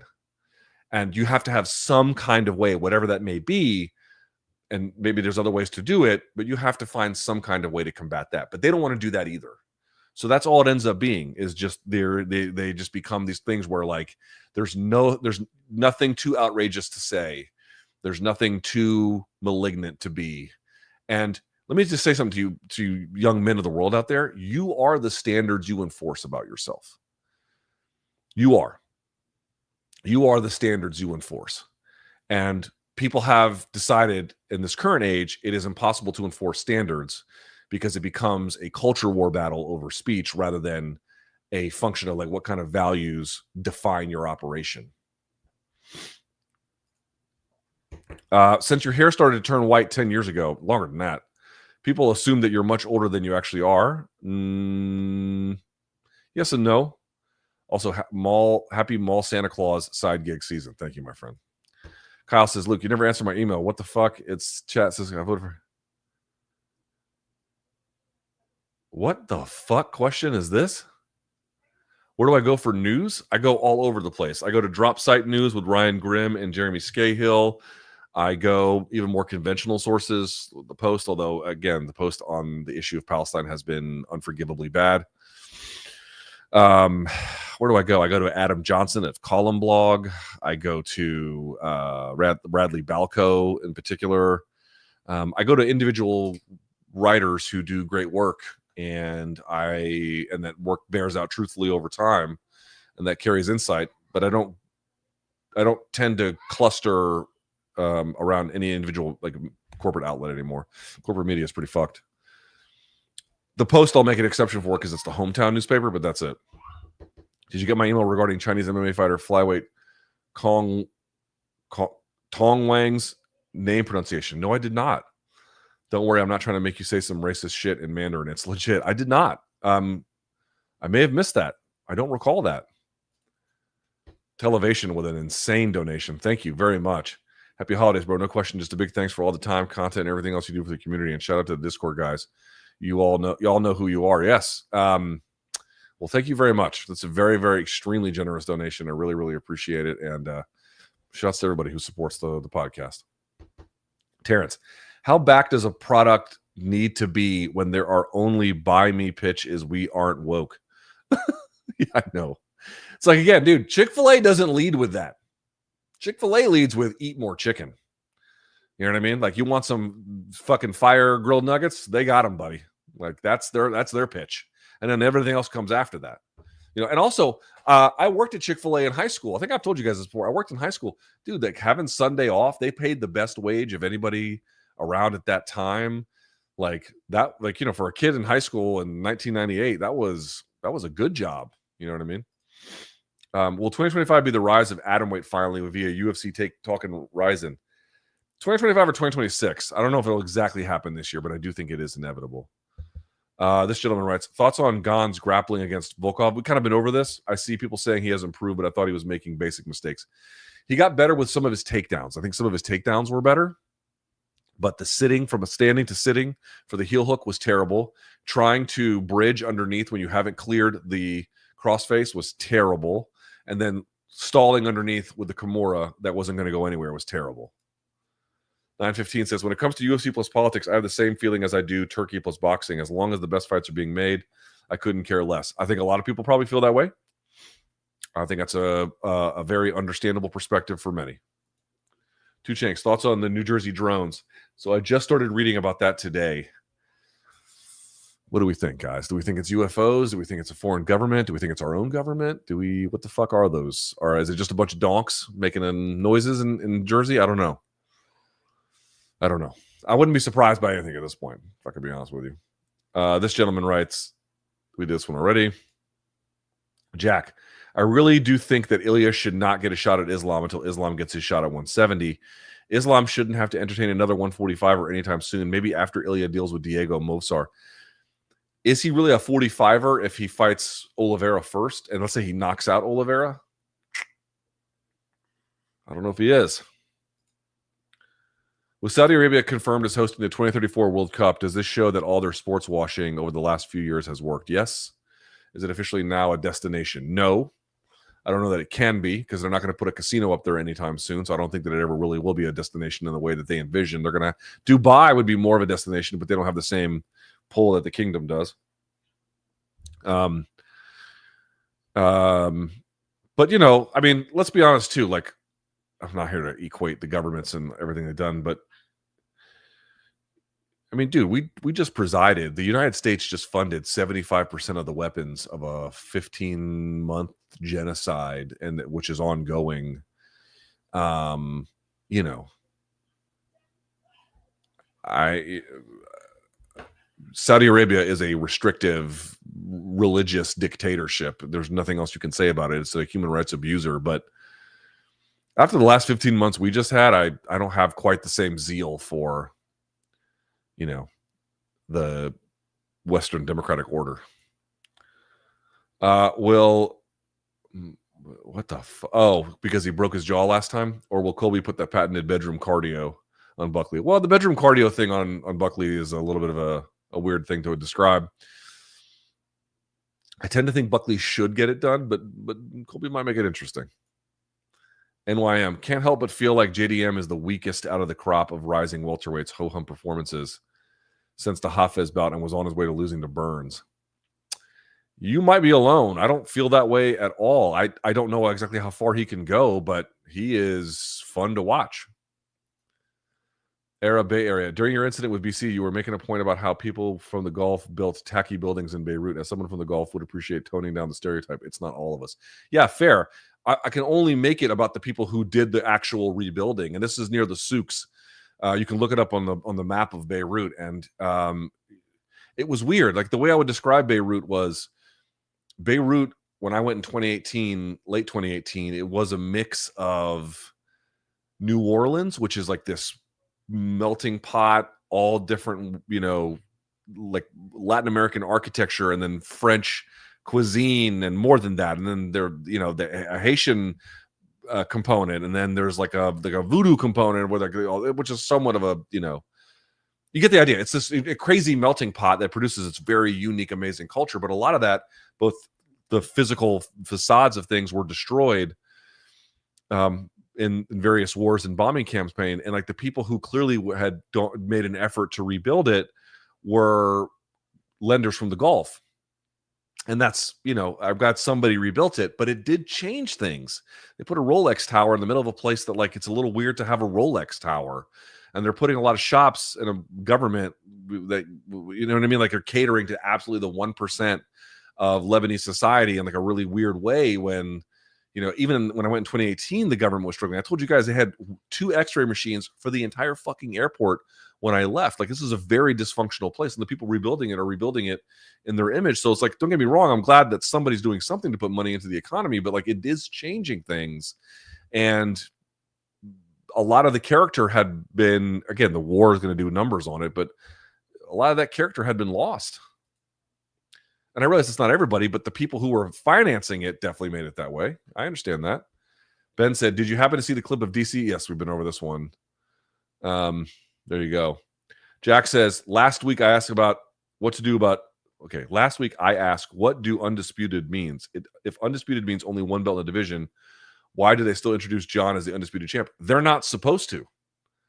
There is literal dispute over it. That's the point. There is dispute. Kyle says, dear Luke, sorry I told all those people. Okay. I mean, we're doing jokes. I appreciate the donation, but I don't know what the fuck these jokes are. Daniel says, Luke, thoughts on the long-term outlook for young men when figures like Andrew Tate and Ben Shapiro influence a significant portion of the demographic? Yeah, well, Andrew Tate apparently cried in court the other day, and Ben Shapiro is getting pushback from his own audience. I think there's a way forward. It's weird. I don't know what Ben's life is like, but like there's all this movement to be like, trad life. You know what I mean? Like the wife stays at home, the dad works. It's a heterosexual couple. They have kids. You know what I mean? Like this sort of like idyllic 1950s life. And it's like, I live that life. I am married. I've been married 12 years. I have a kid. I'm in a heterosexual relation with I mean, like that's the fuck I am. And that's the life I've been living for 45 fucking years and will continue. Like, I have a job. I hold it down. I'm a provider. I was in the military. Like, you can do all those things without being a shithead to others. Like, it's very easy to do. Like, they want to say that this is some kind of like, personal manifest destiny that you have to arrive to. And I will tell you very clearly that like not letting yourself get run over absolutely is a part of strength, but dominion over others is a bit of a red flag. That you should be very, very wary of when people preach that. Like, what really gives them strength is dominion over others. No, it's dominion over self. Luke, I messaged you with, apparently I'm missing a bunch of this. Conflicting with legacy and fame deflates the impact we can still have. Hard to frame the argument in such short space, but thoughts. Fuck, did I miss this? Jesus Lord. I'm trying to remember. Oh, yes. Jesus, yes. Okay, let me see if I can remember the argument. The argument was, yes, like no one's going to remember your individual exploits in that kind of sort of a way we traditionally mean legacy. But if legacy means that, your culture just ends up being a lot of shared traditions and shared values, you have to enforce them and be that in that way, and that people learn from you, and then the people that the people that you create, your children, they carry on this.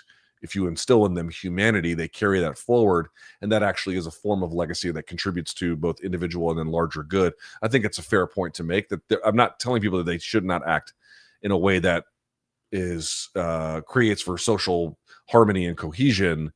I just don't want folks to be obsessed with what goes on their resume when they die. No one will care about that. But thank you for the email. Crackman, win or lose, Usyk's still the man. Did he beat the game? Not yet. He's got to do it twice. His achievements among giants, considering his size, can't be praised enough. Career rating. He's one of the very best all time. He's one of the very best all time. I mean, automatic Hall of Famer. And up there with Evander as the best cruiserweight ever, and maybe more. I am flabbergasted on how many questions you get about PFL every week. People just trying to act like hardcore fans, but in reality, no one gives a fuck about PFL. If I do PFL content, it tanks. Ashkin, watching Asakura soccer kicks and combat Sambo headbutt KO highlights have made me think, if you had to add either soccer kicks or headbutts back into MMA rule set, which would you choose? Soccer kicks, which are bad. I don't think we should, but I think headbutts would be even worse. Devin says, I think this is downplayed, but Khamzat's pure athleticism is one of the best ever. His speed, power, explosiveness is crazy. Absolutely 1000% true. His level change is fucking lightning. Watch his level changing speed. It's so quick. Absolutely plays a role. Aussie Gorilla, Luke, are aliens coming? Maybe. I'm a skeptic, but there's a lot of news and chatter. And what do you think their footwork is like? Probably good if they can make it here, because for the ability to read the known galaxy, we don't know if there's any intelligent life whatsoever. So if they're visiting us, they're coming from very, very far away. And they're probably pretty fucking skilled. Johnson says, are we to believe you just don't listen to Spirit Box? Please fix that this week. You won't regret it. I do not listen to Spirit Box. Nas says, Sean seemed to give Merab a lot of trouble nearing the end of the fight with the body kicks. Do you see Umar taking advantage of this with his striking? Yep. They're going to build on that, and I see him stifling him in the wrestling too. Absolutely. Johnson says, last week I was basically asking if you think Kubla Khan will be performing at the Super Bowl halftime show. Yeah, not anytime soon. Do you think Figgy should get Durden next? Keeping Barbas in my thoughts and Mbappe in my prayers. Although they did better recently at Real Madrid. Figgy might get a title shot next. They might pull him back down to 125 to get it. So forget about Durden. Carl says, love Kyle Kalinske and Majority Report, but I laughed so hard they were repping Bryce Mitchell as a great critic of Elon Musk. The thing is this, Bryce was cooking in that clip, and like everything he says, I think is absolutely true. And I do think like deep down, there is like a guy curious about the world, and, he's got the ability to make some reads out there. It's just, if you're a progressive leftist, Bryce is a complicated figure to get behind. You know what I mean? Gillett says, who do you think headlines 313? Alex versus Ankalaev? That seems like a good guess. Yes. Because Bilal won't be ready. Maybe a flyweight one. It's hard to say. But probably Poetan. Many faces. Greater skill, writing or math? Math. A lot of people can write. Not many can actually do good math. Math's harder. I know that's going to make people irate, but it's true. Emilio says, thoughts on Aljo potentially retiring? I don't think he will just yet, but I think he has come to a fork in the road.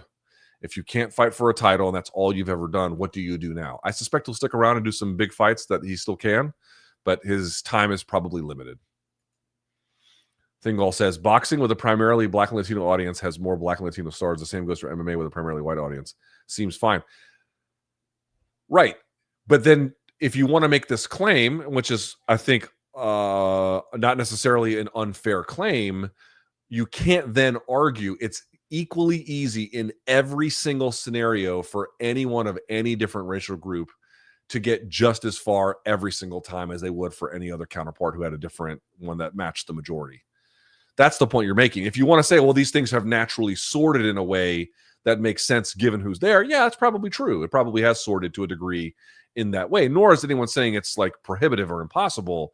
But the argument you would have to be making is there's literally no difference. It is absolutely not possible, or it's negligible at best. And I just don't think that the evidence speaks to that. Lil Z says, who do you think Leon fights in London? That's a tough one. I don't know. There's a couple I would have thought Ian Garry would have been a great one, but they don't want to do that. Patty versus Hooker. Maybe if Colby wins, he could do a turnaround. I don't know.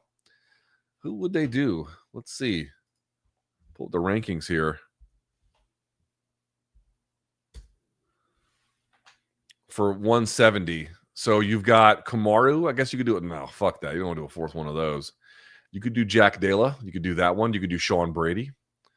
You could do Gilbert Burns. Or if Joaquin Buckley wins, you could do one of those. Any of those would work. So we'll see.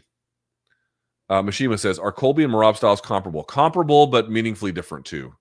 Merab's got, I think, a higher pace. And I think he beats tougher guys. Lior, which is not a style question per se, but I think his style works better because there's just a little bit more like oomph to it. Lior says, does Ian Garry have a higher ceiling than Connor? So what you'd be saying is, can he do more than be a two-weight world champ? I don't think so. But obviously he's got a much brighter future. Thane says, when Topuria is standing, he seems flat-footed. Is that a boxing thing? Yes. When I'm training, I'm told to keep on my toes, especially the back foot. There's definitely a couple of schools of thought in boxing that have very different views on this. If you look at a guy like Tom Yankello, he believes in not being like completely flat on your feet, but being much more flat than a lot of other guys would say, because he really believes in good timing, trunk movement, and being rooted to the floor as much as possible to really let your power go. These are the things that are our stable foundation, stable punching, and that's really what you want to do. A lot of other guys like it when you're much more mobile and you can turn and you can change angles and whatnot. And really, in the end, whatever style you can make effective is the one that matters the most. It's not necessarily a right or a wrong. All I can tell you is I have seen great dispute between very credentialed boxing trainers about what style of footwork or heel elevation, let's say, is, what the purpose of it is, when you should use it, how often you should use it, and what kind of style of boxing should be built off of that.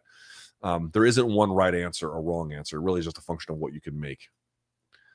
Fun fact, I once saw Kubla Khan in a basement and the vocalist brought the Gunishment shirt I had on. I don't know what, I bought the Gunishment. Dude, I don't even know who the fuck Gunishment is. And then last but not least, do we have any New Year's resolutions? Dude, 2024. I mean, you guys have been great this year. I have to be grateful for what I have. And this has been great. And our friends over at TOOLETRIES have been unbelievable. They've been amazing. But I cannot tell you guys how many sleepless nights I fucking had this year. It was a tough fucking year for me. My blood pressure's through the roof. And it's from stress and, you know, everything else. It has been a tough fucking year. But I think that I mean, you never want to say the worst of it is over, but I've adapted, and I think I'm in a much better place for 2025. So I definitely have some, but I'll share those a little bit later. All right, we'll do this the last one. Going to see Slipknot next week. Thoughts on them? One of the biggest metal bands since Metallica in this country. They're not exactly my favorite, but that dude, who's their new drummer? What's his name? Eloy Casagrande. That dude is fucking, I say it the most donk way, gringo. Eloy Casagrande. But he is unbelievable. So enjoy that. All right, boys and girls. Last reminder: our friends over at TOOLETRIES, you know the score. Link in the description box below. You can go to TOOLETRIES.com, LT15, for 15% off. This will be up on podcasts and everything else. I appreciate you guys so much. Thank you very much for watching. And until next time, you know the score. Stay frosty.